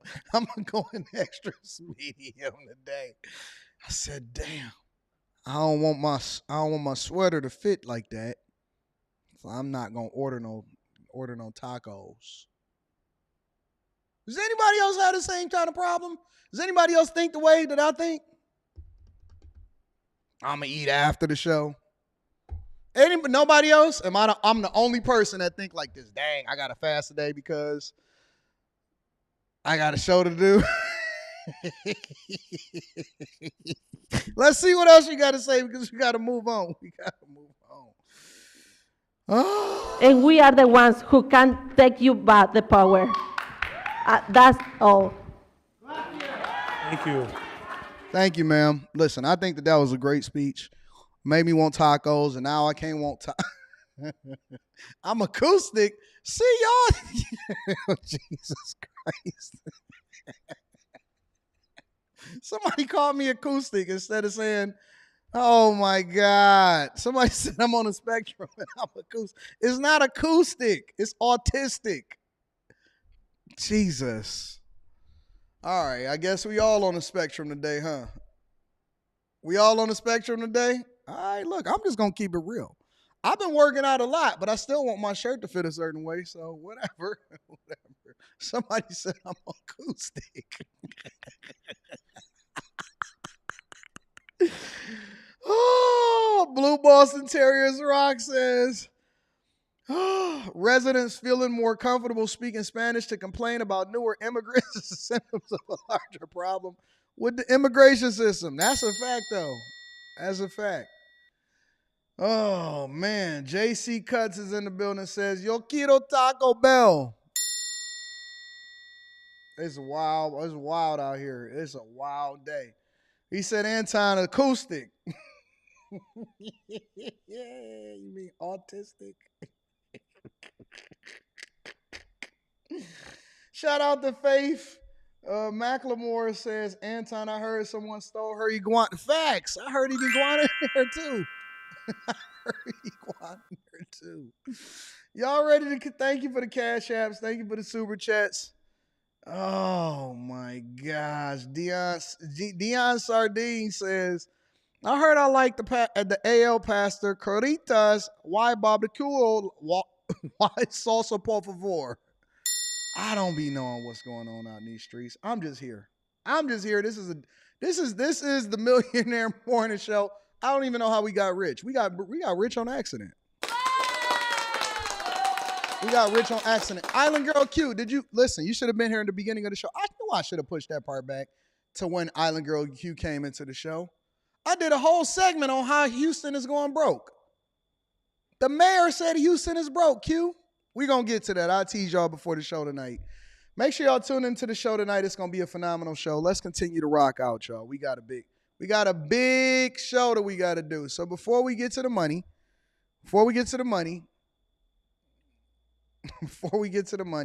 the teen squatters, you remember the people? Remember the people that killed the lady inside of her apartment, stuffed her in a duffel bag, and then put her in her own closet? But they were squatting in her apartment at the same time? That's how I know. Listen, I know y'all can get rich. If I can get rich and I'm on a spectrum, ain't no reason in the world. Listen, I was listening to God. We're going to get into this teen squatters real quick. I was listening to God talk to me, and he said, Anton, you know how easy it is to get rich? I said, yeah, God, look at this. I said, look, I walk around with $50,000 on my wrist for entertainment purposes.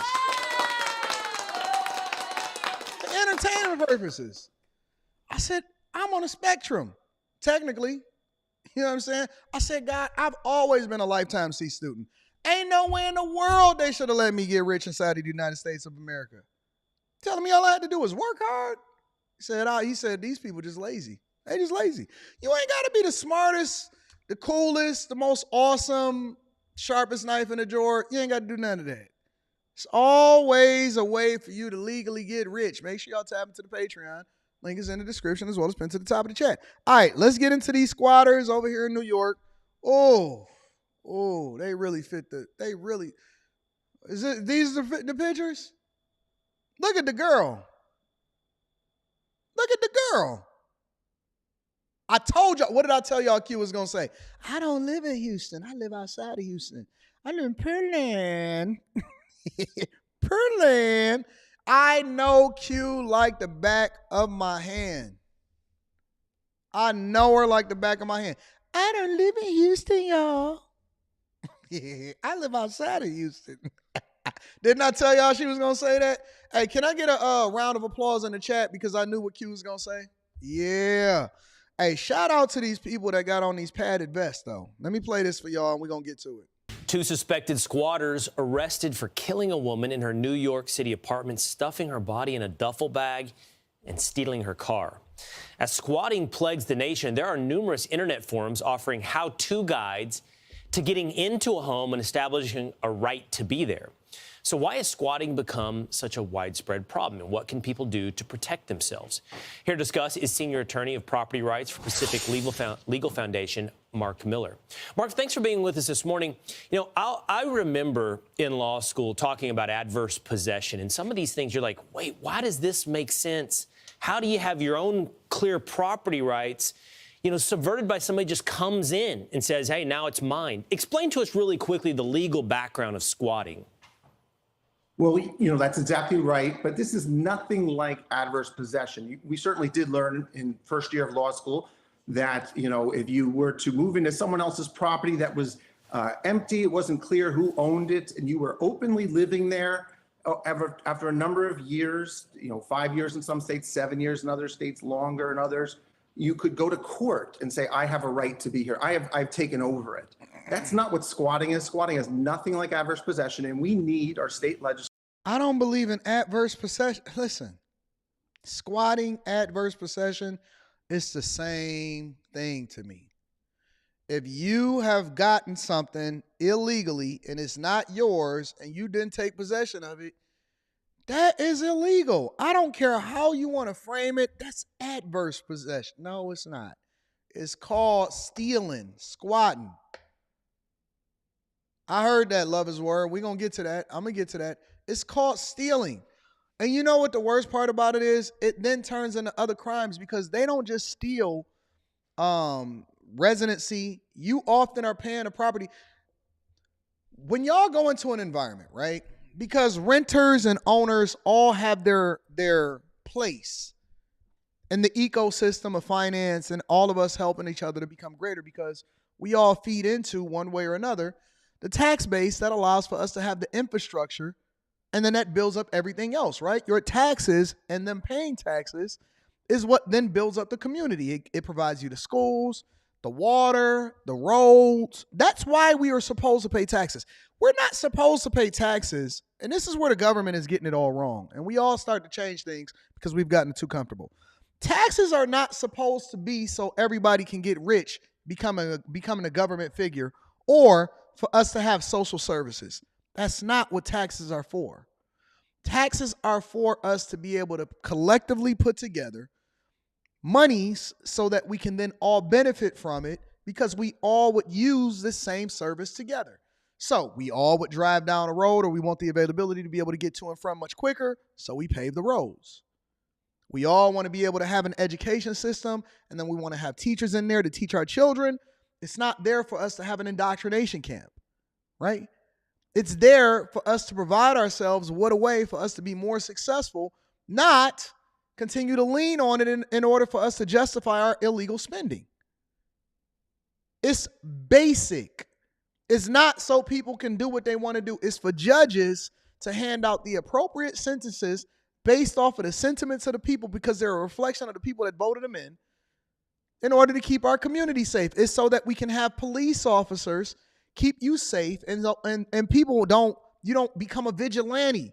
That's why we have police officers. That's why we pay into a system. It's not supposed to be a business. This is why you need smaller government, because it becomes a bloated system that then provides a way for people to continue to take advantage of you socially. That's why they call it social services.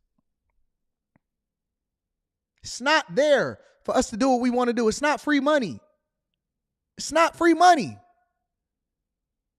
And so these adverse, I'ma come in, take over something. Man, you couldn't just walk into a community. That's because communities got too big. You couldn't just walk into a community and do what you wanted to do when you want to do it. You can't just take over a property. What kind of nonsense is this? That's why we need communities, neighbors, all of this stuff. We need to scale back what it is that we spending money on so we can have clean water, but you still got to pay for it. And so in order to release the burden from taxpayers, people pay for their water because we needed to purify the water. So we all supposed to feed into a system, but it's not supposed to be overburdening, killing us. I still don't know who FICA is. I still don't know who he is. Let me look up FICA. What the heck is FICA?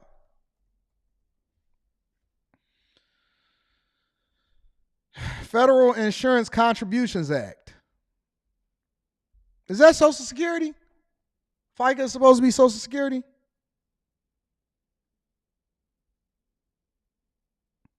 So Social Security taxes.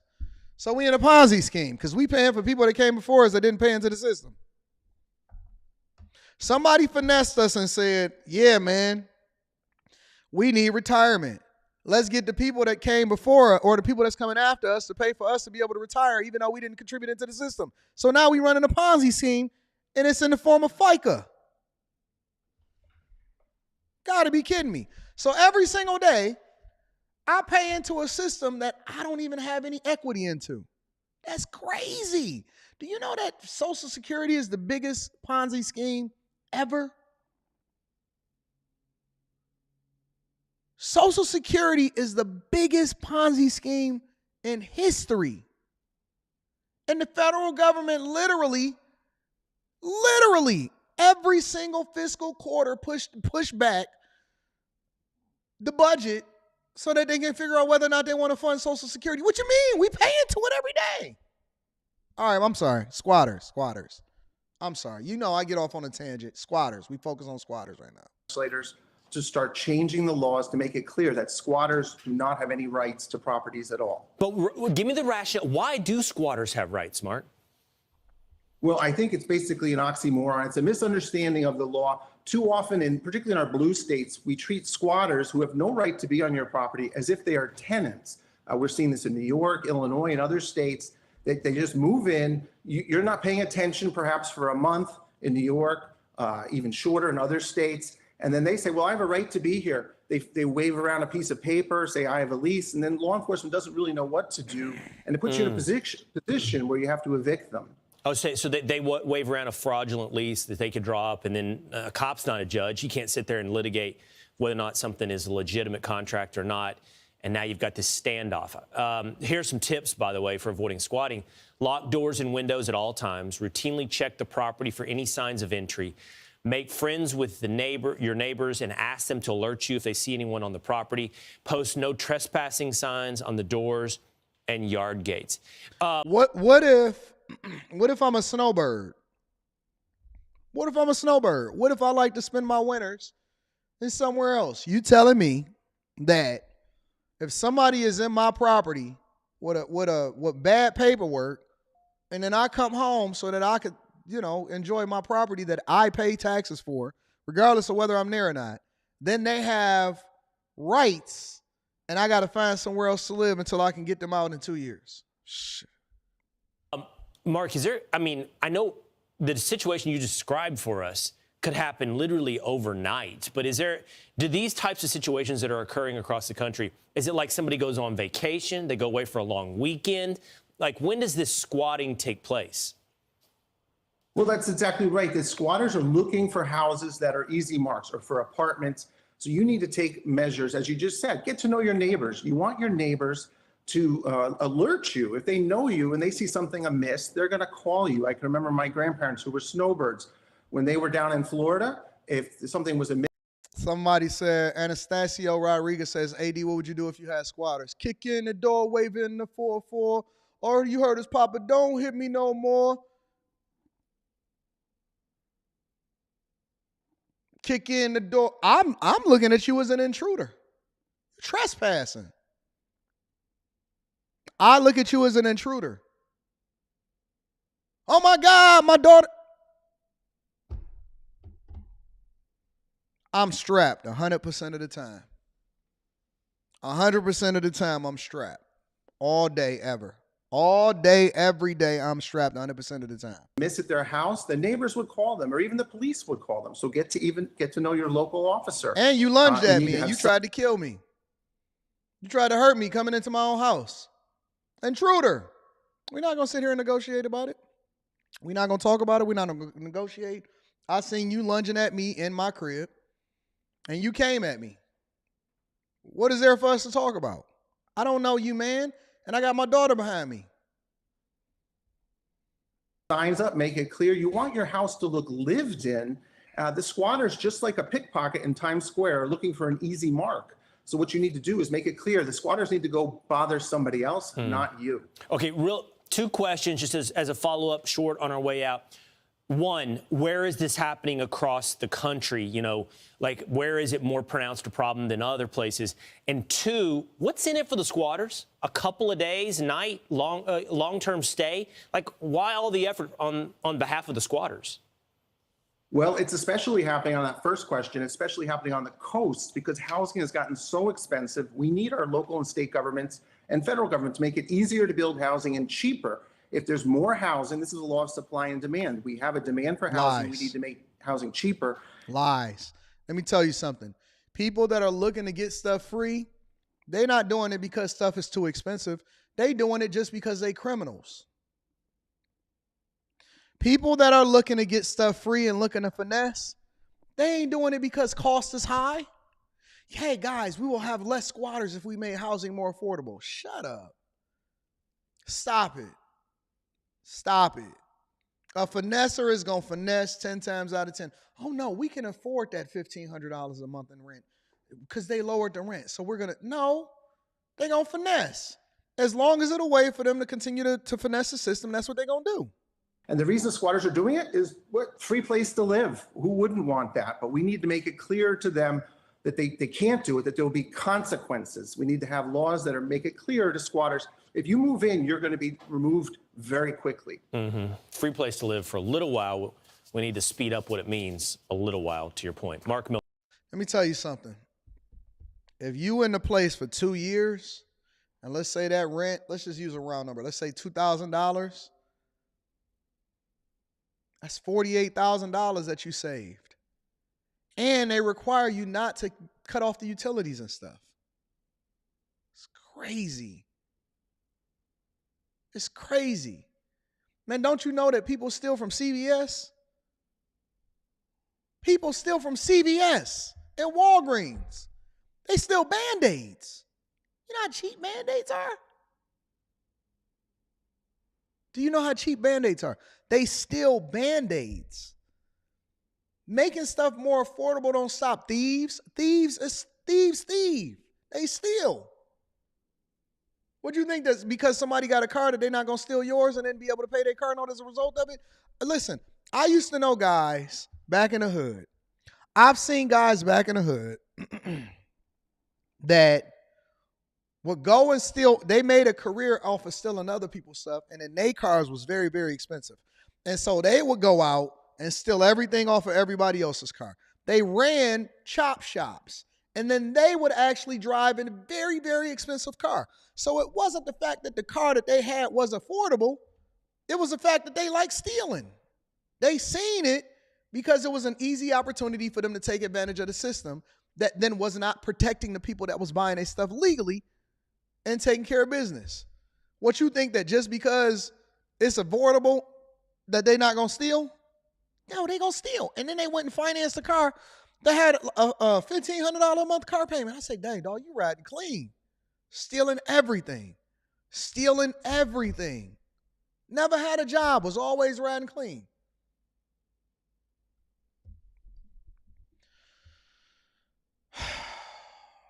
Let me continue. All right, y'all. Let's get to the thick of things. Actually, I don't even want to talk about that yet. I want to get to Stellantis, all right?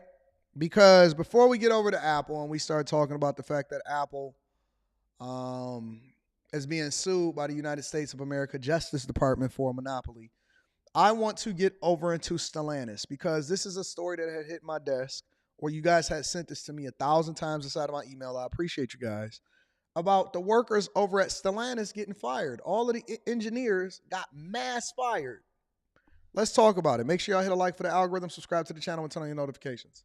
After being employed at Stellantis for over a decade, this mechanical engineer recently started believing his job was on shaky ground. I was concerned because I heard rumors a couple weeks ago regarding cuts to salaried employees. Around 8 p.m. Thursday, 400 technology workers at Stellantis, including this engineer who wants to remain anonymous, received an email informing them not to report to work Friday. Instead, they would be on a mandatory remote workday, and they were required to attend an operational meeting at a designated time.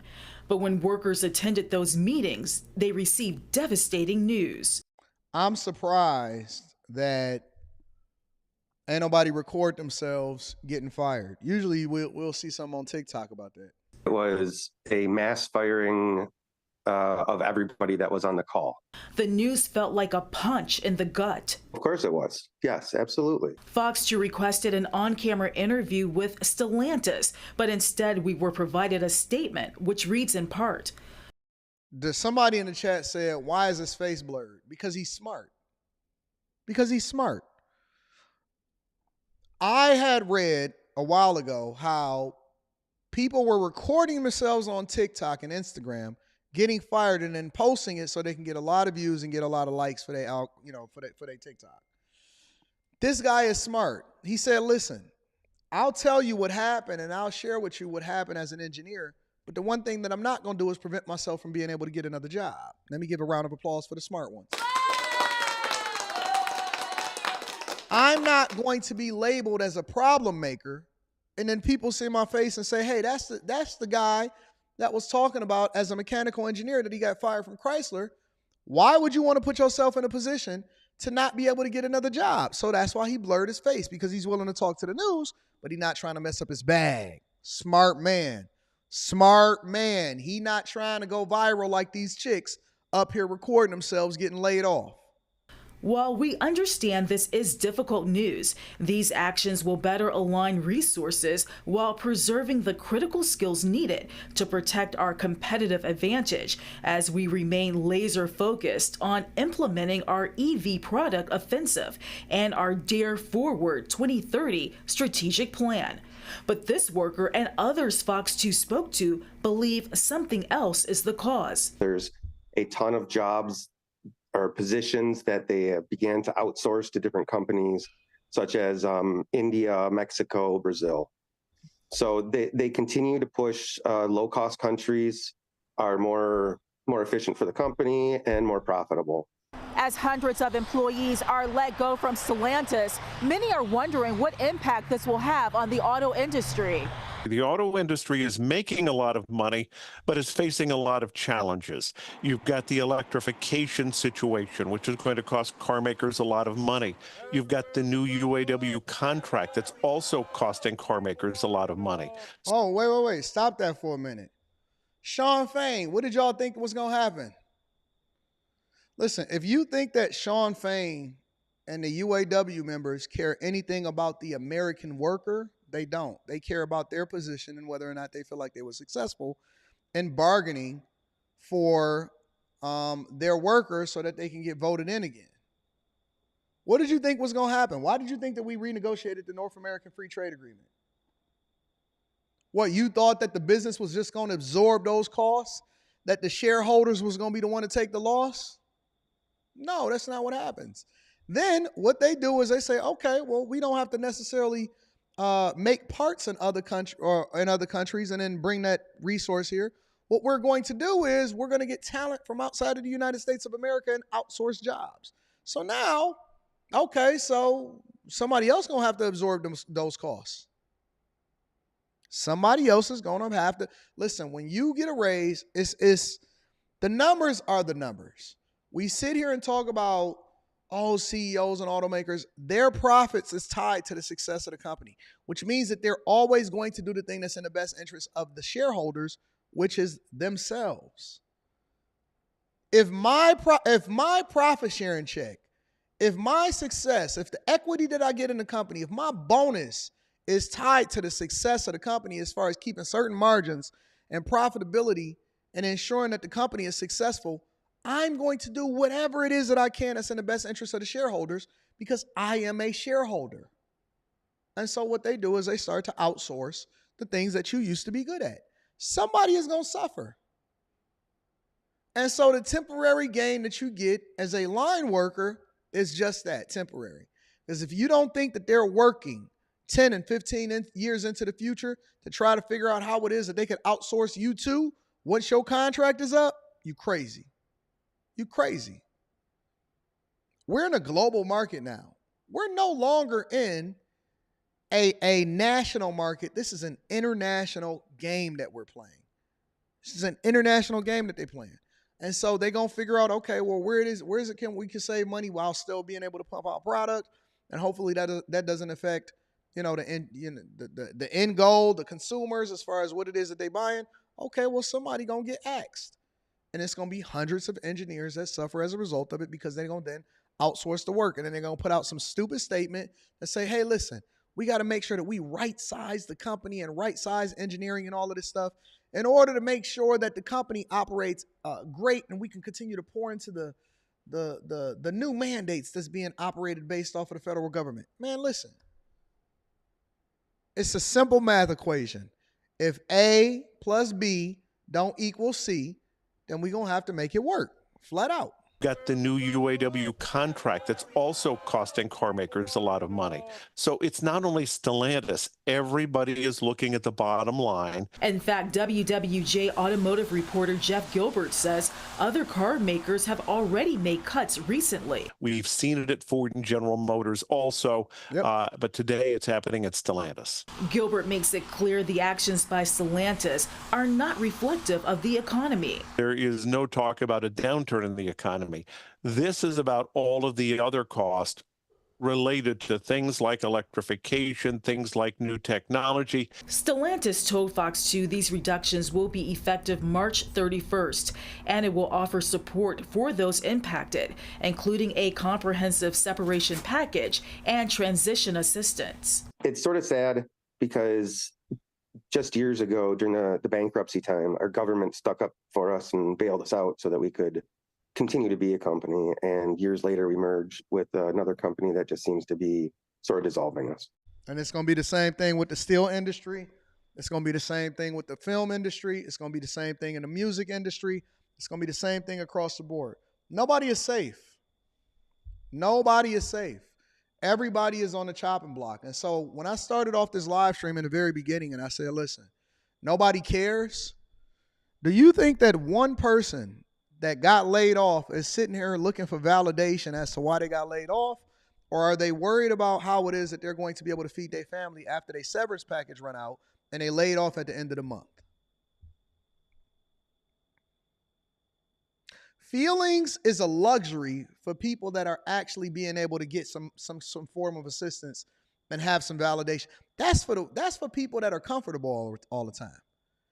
That's when you can afford to feel. Feelings are not for people that struggle. Look, man, when the rubber hits the road and stuff start getting tough and that tuition is due and that rent is due and that mortgage is due and that car note is due, do you think that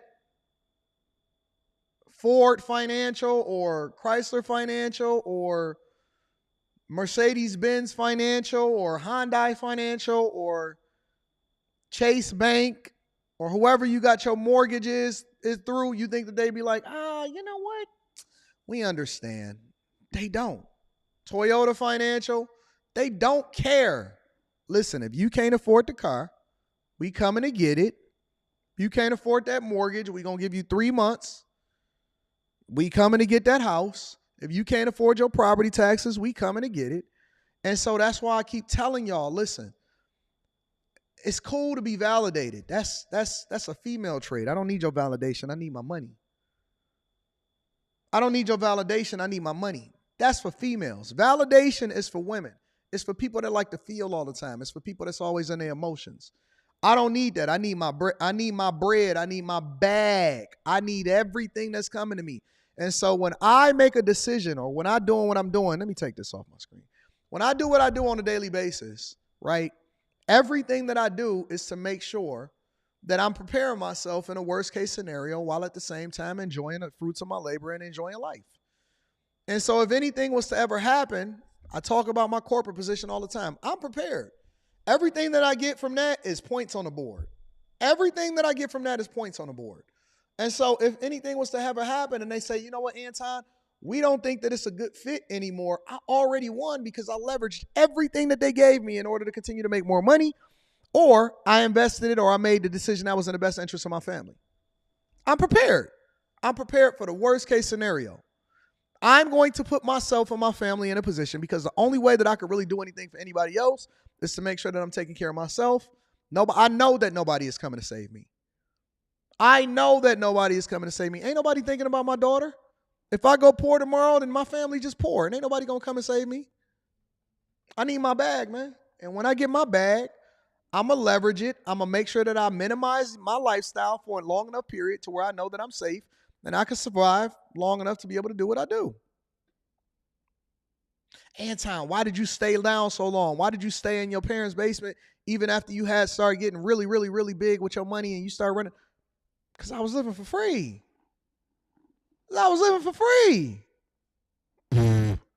I'm chilling. I was talking to my daughter the other day. Actually, that was yesterday. I was talking to my daughter and she was like, I'm never moving out. I was like, okay. Smart woman. Why would you? Why would you ever want to move out unless you get married? She's like, man, I ain't about to go live over there. I ain't about to go do this. I ain't about to do that. She started sending me TikToks of when she want to pay for something. And I said, man, listen, you a smart girl. Wise woman. All right. Let me read this super chat really quickly and then we're going to continue on with the show. Watch Too Much Reality 7 says homeowners need to check the days Their state allows for unoccupied property to sit because that allows squatters to stay based on how long they were in. It's whack regardless. Salute to AD. I agree. But that's a lot of times why I also tell people, see, and I tell the bag chasers is make sure y'all tap into the Patreon. Link is in the description as well as pinned to the top of the chat. I tell the chasers all the time, I say, listen, it's much, much better if you do not invest outside of the area that you're familiar with or that you're in. Why? Because you can keep a closer eye of what's happening and you can start to mind your business. Minding your business meaning that you keeping track of what's happening in your life and what's happening within your investments in your portfolio. If you can't do that, if you have no visibility into it, if you don't know what's happening to your space because you're an out-of-town investor, somebody's squatting in your property, and then you got to find out later and you start flying back and forth, it's going to cost you a bunch of money. Whereas if you're investing in an area in the spaces that's actually generating a lot of revenue for you because you understand that environment in order, that you're investing in, you have a greater chance to run the bag up. Always stay where you're familiar. Don't run outside of it in order to do something that's not best for you. All right, let's continue. Shout out to you for the super chat. I appreciate you for holding me down. Watch Too Much Reality 7. Yeah. All right. Last but not least, Apple.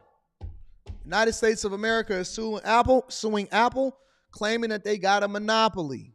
Let's get into it. Make sure you hit a like for the algorithm. Subscribe to the channel and turn on your notifications. We got to get to the money, y'all. Let's get to it. Good morning and thanks so much for joining us. I'm Laura Garcia. And I'm Marcus Washington. Well, this is causing shockwaves through Silicon Valley right now. Our business and tech reporter, Scott Budman, in the newsroom for us this midday. Okay, so Scott, what could this mean for all of us? Well, the lawsuit is especially interesting, Marcus, because it doesn't really say that if you're an iPhone user, you have it better than other people, say Android phone users. What it says is that Apple, by essentially stifling outside competition, is giving iPhone users an inferior experience. One thing we know for sure this morning, the lawsuit is from the jump, hitting Apple investors hard. Apple's shares have fallen by more than 4% since the lawsuit was made public this morning. We're going to address this in our next stock club. So if you're a part of the Patreon and Apple is a part of my portfolio, we are addressing this in the next stock club. All right. If you're part of the Patreon and the Bag Chasers, make sure y'all tune into that live stream. I'm going to be listening when we doing our next stock club very, very soon inside of the Bag Chasers, y'all. That's a loss on paper of more than $100 billion in stock market value. We also know the Justice Department is going deep with this suit, saying Apple's phone monopoly affects everything from the watch you buy, the apps you download, your text messaging, and the advertising you see. So how deep could this go? Well, the DOJ says, and I quote here, structural relief could happen if the U.S. wins this case. That's code for possibly breaking up part of the company. So let me actually go over to the announcement from the Justice Department. I wanted to give you all a quick synopsis and scenario before I actually give you my opinion on this. But let me go over to the Justice Department of what they said with regard to this whole Apple monopoly and this lawsuit that's against this large company. Attorney General Merrick Garland, he's going to be laying out this case against Apple. Let's go to that live. Good morning. Earlier today, the Department of Justice, joined by 15 states and the District of Columbia, sued Apple in the U.S. District Court for the District of New Jersey for violating Section 2 of the Sherman Antitrust Act. Over the last 2 decades, Apple has become one of the most valuable public companies in the world. Today, its net income exceeds the individual gross domestic product of more than 100 countries. That is in large part due to the success of the iPhone, Apple's signature smartphone product. For over a decade, iPhone sales have made up a majority of Apple's annual revenue. Today, Apple's share of the U.S. performance smartphone market exceeds 70%, and its share of the entire U.S. smartphone market exceeds 65%. Sounds like a great company to invest in. Sounds like a phenomenal company to invest in. Let's continue. It is. It's all about money. I'm going to give my opinion in a minute. I want to continue to hear this. Apple charges as much as nearly $1,600 for an iPhone. But as our complaint alleges, Apple has maintained monopoly power in the smartphone market not simply by staying ahead of the competition on the merits. You do realize that Apple literally invented the latest, the current version of the smartphone market. Microsoft and BlackBerry was largely the first entrants. Apple reinvented it when Steve Jobs came out with the first iPhone. Then everybody was copycats after it. But come on, let's continue. But by violating federal antitrust law. Consumers should not have to pay higher prices because companies break the law. We allege that Apple has employed a strategy that relies on exclusionary, anti-competitive conduct that hurts both consumers and developers. For consumers, that has meant fewer choices, higher prices and fees, lower quality smartphones, apps, and accessories, and less innovation from Apple and its competitors. For developers, that has meant being forced to play by rules that... Look at somebody. Dave E says, no, Apple didn't, BlackBerry did. Did you hear what I just said? You didn't hear what I just said? Okay, let me slow it down for my D students, because I'm a C student. I like to break it down from a C student's perspective. Microsoft and BlackBerry were the ones that really capitalized off of and popularized the smartphone market. Apple, in its latest iteration of it, as far as the touch screens and what iPhone did, was basically reinvented. And so the version that you see today and what everybody is benefiting off of is based off of what Steve Jobs did when he then reinvented what the smartphone really was. Okay? All right? Even Palm. I agree. Palm was too. Palm was one of the early Palm Pilots and all of that. They were one of the early inventors of what a smartphone was. Our current iteration of what a smartphone is largely based off of what Steve Jobs created when he came out with the first iPhone. All right? Let's continue. Insulate Apple from competition. And as outlined in our complaint, we allege that Apple has consolidated its monopoly power not by making its own products better, but by making other products worse. Apple carries out its exclusionary anti-competitive conduct in two principal ways. First, Apple imposes contractual restrictions and fees that limit the features and functionality that developers can offer iPhone users. Second, Apple selectively restricts access to the points of connection between third-party apps and the iPhone's operating system. Well, yeah, why wouldn't I? If you're using my system on my platform and my ecosystem in order to download the app and be able to power it on the phone that you bought from us, and you actually using it, why would I let you then be able to sidestep the way in which we make money in order to be able to have third-party apps make money on top of it? Okay, so you can have your app, you can use my ecosystem, you can tap into my audience, but then at the same time, you can step outside of the payment services in order to generate revenue.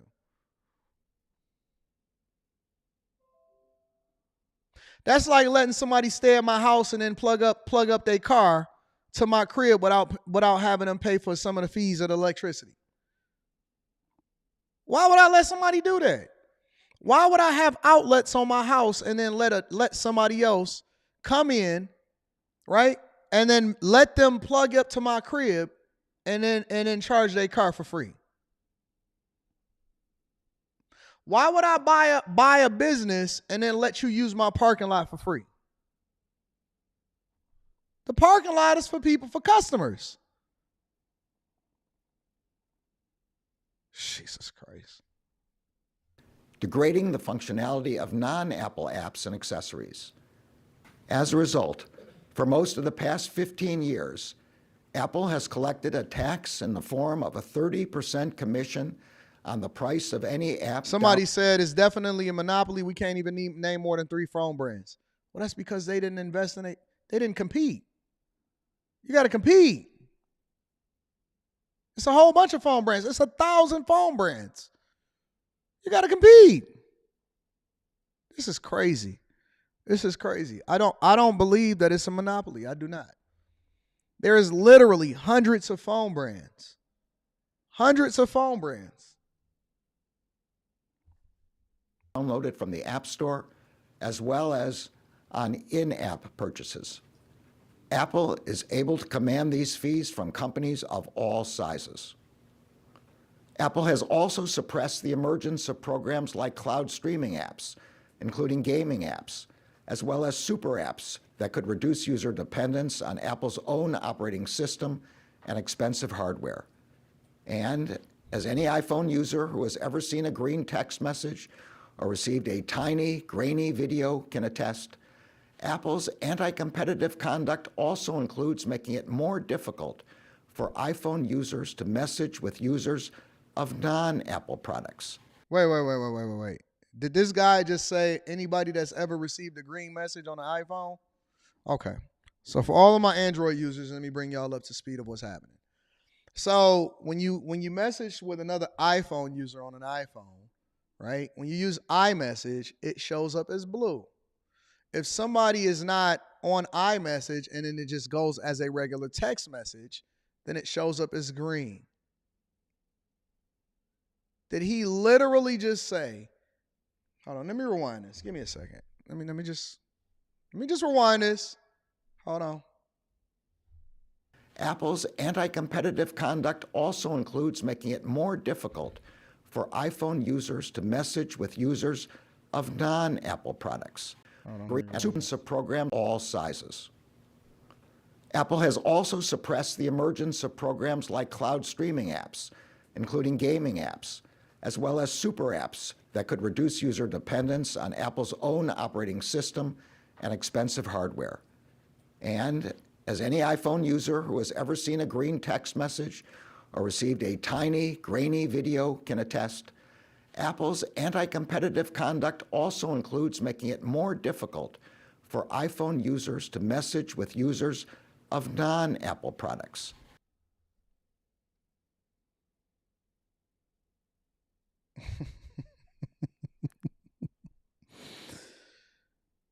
Oh, man, this is crazy, yo. It does this by diminishing the functionality of its own messaging app and by diminishing the functionality of third-party messaging apps. By doing so, Apple knowingly and deliberately degrades quality, privacy, and security for its users. For example, if an iPhone user messages a non-iPhone user in Apple Messages, the text appears not only as a green bubble, but incorporates limited functionality. The conversation is not encrypted, videos are pixelated and grainy, and users cannot edit messages or see typing indicators. So guess what you can do? Because iMessage is literally an application, okay? Guess what you can use? WhatsApp, Signal. There's a ton of different ways in which you can communicate on an iPhone. We send videos for my job and we leverage Signal. We use Signal.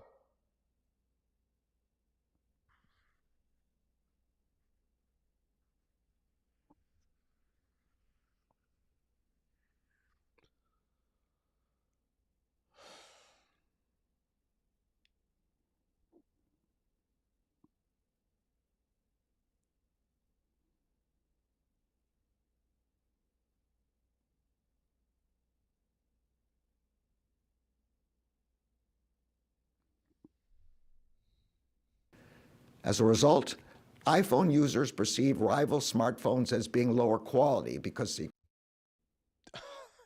iPhone users perceive other smartphone users as lower quality. This is what he's saying. This is a prepared statement. He's saying, as a result of this, iPhone users perceive other smartphones as lower quality. Come on, man. Come on, Justice Department. Come on. U.S. Justice Department. Is this what we spending our time and our money on? Is this what we... Come on, y'all. Hold on. Listen to what he's saying. And users cannot edit messages or see typing indicators. As a result, iPhone... Somebody said, Anton, why Signal? Because we use it internationally and we have developers that's offshore as well as onshore. And so we all just communicate with Signal because it's a safer way for us to communicate and everybody can get it.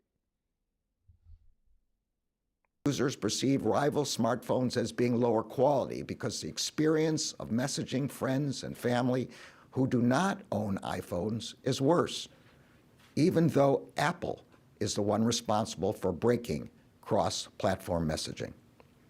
And it does so intentionally. For example, in 2013, a senior executive at Apple explained that supporting cross-platform messaging in Apple Messages, quote, would simply serve to remove an obstacle to iPhone families giving their kids Android phones, close quote. In 2022, Apple's CEO was asked whether Apple would fix iPhone to Android messaging. The questioner added, quote, not to make it personal, but I can't send my mom certain videos, close quote. Apple's CEO responded, buy your mom an iPhone. Facts.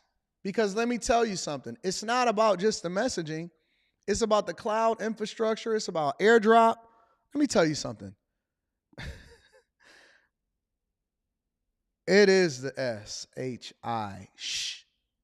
When I go out and I record my videos, yo, what's going on? It's Anton from AntonDaniels.com. I appreciate you guys for continuing to rock with me. Thank you for continuing to rock out with the Millionaire Morning Show. I'm Ton Dog, whatever, blah, blah, blah, blah, blah. You know what's happening out in these streets. And then I get done recording, and then I just airdrop it right over to my computer so that I can start editing real quick. That junk slap. It slap. It slap. Real talk. The chips, crazy, sick. Honestly, for me, it's the user experience. It has nothing to do with all of that extra stuff. It's the user experience. It's the user experience. In addition, and here's the thing. I don't trip. Here, I see people in the chat, for example, and they say, well, you know, Android is better. Okay, I'm cool with that. And that means it's not a monopoly, right?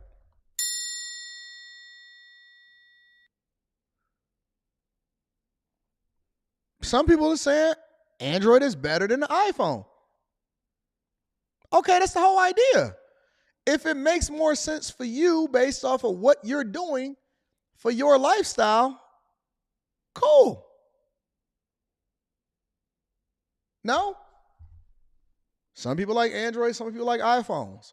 Based off of what I do in the way that I am able to airdrop, edit, upload, download, all of this other type of stuff, you know, how I use the platform and how it integrates, I'm cool.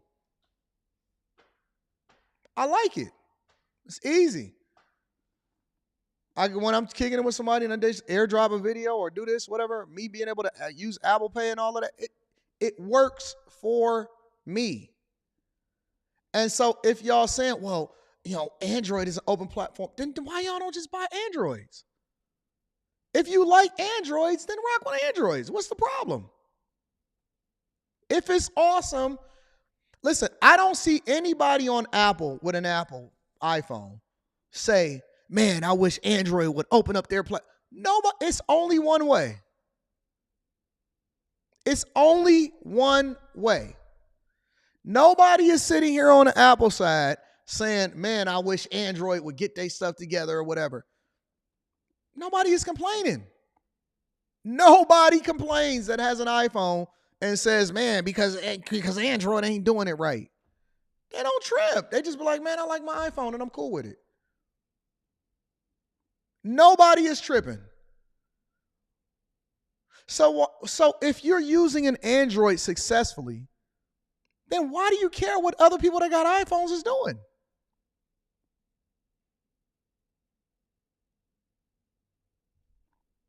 If you're happy with your device and you like it to be open source and you can do more with it and you can customize it, then why do you give a F what they doing over there?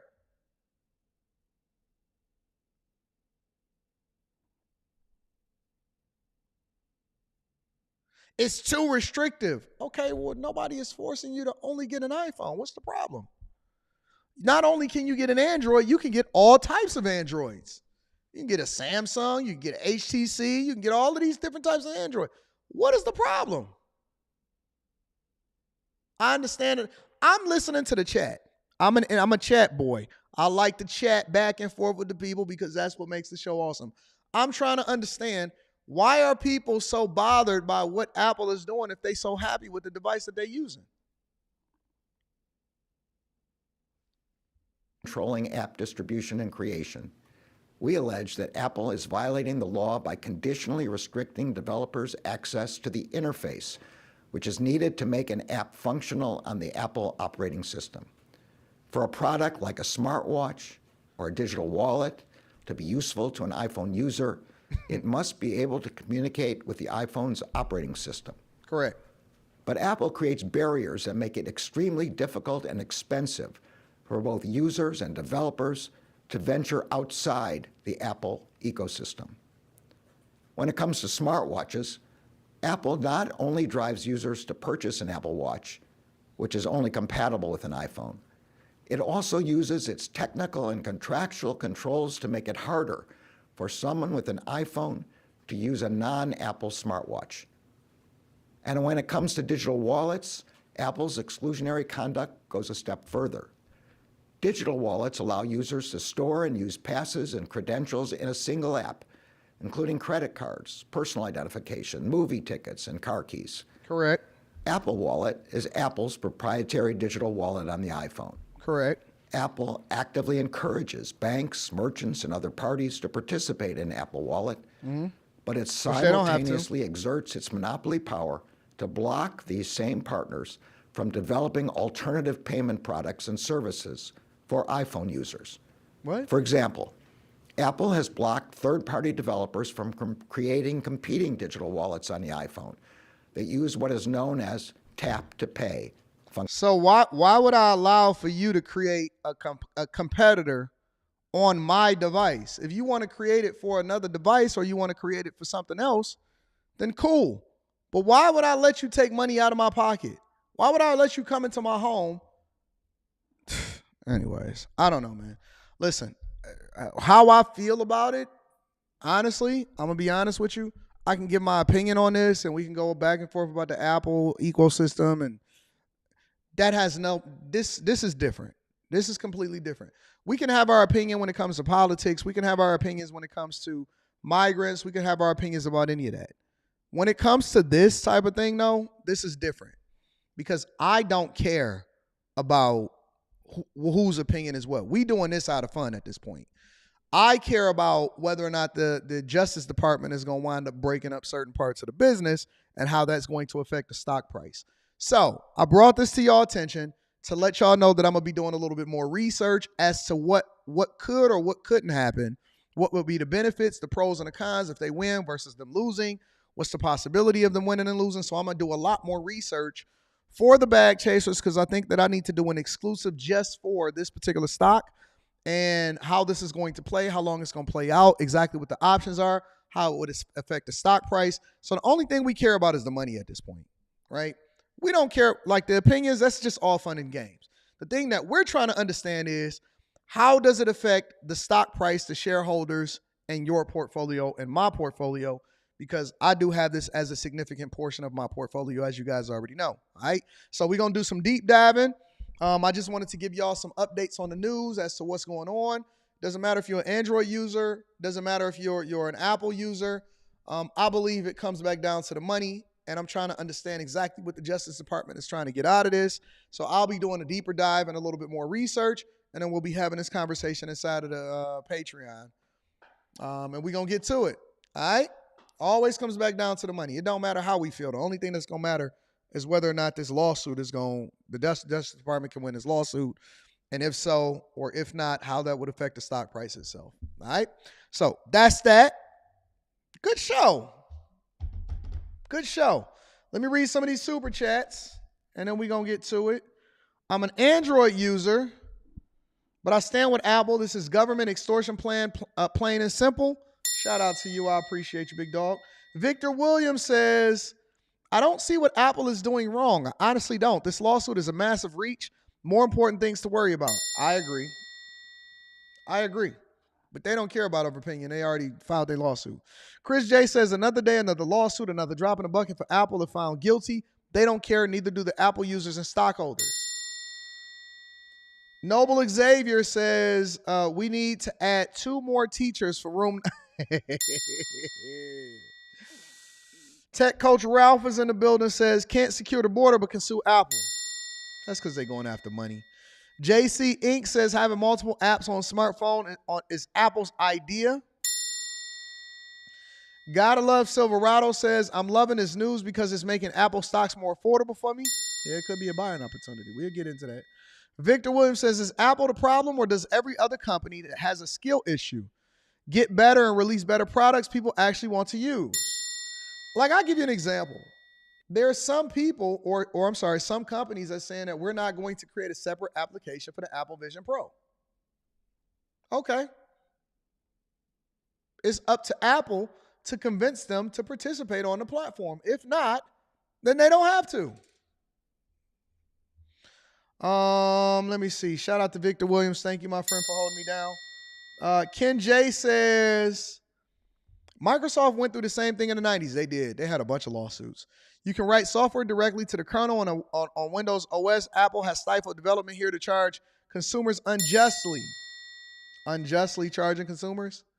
You know, you can always go and get you a Windows PC. Tech coach Ralph says this is who Obama nominated for the Supreme Court. Yeah, we don't need that. Gotta Love Silverado says, I don't see the problem, but thanks for the news. You welcome, my friend. Dame Sniff says, open the borders, Apple. Apple, Tim Cook may be able to save us. Chris J says, shout out to the Androids, Team Blue. He said he an Apple user. Sly Guy 23 says he still gets up to change the channel on the TV. Unbiasedly Raw says he snatched the talking points from black Twitter memes. Right, I agree. Justice Department is nothing but a bunch of people anyway. J-Dub says, so we can't deal with squatters, illegal migrants. Crime is up. The sisterhood is hoping Letitia James strip Trump of everything, but we suing Apple? Priorities, people. Glow Hardy says, it's Biden's Department of Justice. What do you expect? Closed source. OS is generally safer. 3, the UI is simple and easy to use. And 4, the hardware is the benchmark. I agree. That's a great comment. Darnell says, it's a monopoly because Apple refuses to give them our data. I love it. Anon, no says, if they really want to sue Apple, it should be about the inability to do-it-yourself hardware upgrades to Macs. Fryman says, if the Department of Justice wins the case, who does the money go to? We'll get into it. I think that they want to break up the company or they want to force them to do what they want to do. Black and Tan Bay Area Podcast says, iPhone sucks, Android is way better. I never hear anybody from Apple say anything like that. They just don't say nothing. They don't care. Taybiz TV says, Garland sounds like he's crying. He got a little Terrence Howard in that throat, man. Eddie Premier hit us with the as much as I don't like Apple. I don't agree with this lawsuit. If you don't like it, just leave. I think it's about control. Tim Cook didn't pay the ransom. Jake Smooth Lifestyle says, still don't understand how Apple is a monopoly. I thought having a monopoly means you own all of the competition. Gotta Love Silverado says, maybe I should sue Cadillac because my Silverado doesn't have Cadillac features making sense. Well, Cadillac is owned by the same company, General Motors, that owns Silverado. Anton Black and Tan Bay Area Podcast says, Anton Corny Daniels is wrong. Apple has a monopoly. Brock says, Passive Auburn just let the companies compete. Sore Loser Jones, that's a heck of a name, says, real trappers are cool with an Android. No, real trappers is cool with a flip phone. That's how I know you ain't a real trapper. Real trappers is cool with the burner. Forget the Android. We talking about trapping, right? Ken J says you can't even develop an iOS app without an Apple device monopoly. JC Inc. says, correction, IBM's Simon phone predates the iPhone, and Android is the first ever smartphone. This phone offered 10 built-in apps. Shout out to JC Inc. I appreciate you. Thank you to everybody for continuing to hold me down and for having this conversation with me and for us to continue to have a great conversation I hope y'all tune into the Q show tonight. It's been a great show. We hit everything. We hit politics, we hit migrants, we hit local news, crime, money, housing, monopolies, firings, layoffs. We touched on everything. Candy bar phone for the trappers. Shout out to Quentin. You know what it is. Burners be jumping. We do burner phones if you trapping. You don't do no Android. What y'all talking about? Anyways, I love y'all. I appreciate y'all. Y'all are the greatest group of people on the face of the earth. Shout out to the conservative mama. I love y'all. I absolutely love y'all, all right? Q show tonight, and we going to get it popping, all right? I love y'all. I appreciate y'all. I'm going to holler at y'all later. I need y'all to do me one more favor before we get up out of here, though. Quentin said if y'all come and check out the Q show tonight, then he going to wear fishnet tank tops tonight. All right. I love y'all. I appreciate you. Shout out to Tanisha, Brandy, Jane, Glow Hardy, Wealth Building, everybody, Treese, all of my friends and family that tune in on a regular basis. Even to y'all that don't type, I know that y'all with me. I know that y'all working. Y'all might have me on the TV. You might be babysitting. You might be working. I got you. I got you. Send this to your friends and family. If you have not already, make sure you subscribe to the platform. Tune into the Patreon. Shout out to Tiege Hanley. And then last but not least, I love you. We don't want to be rich by ourselves. I'm going to holler at y'all later. Peace.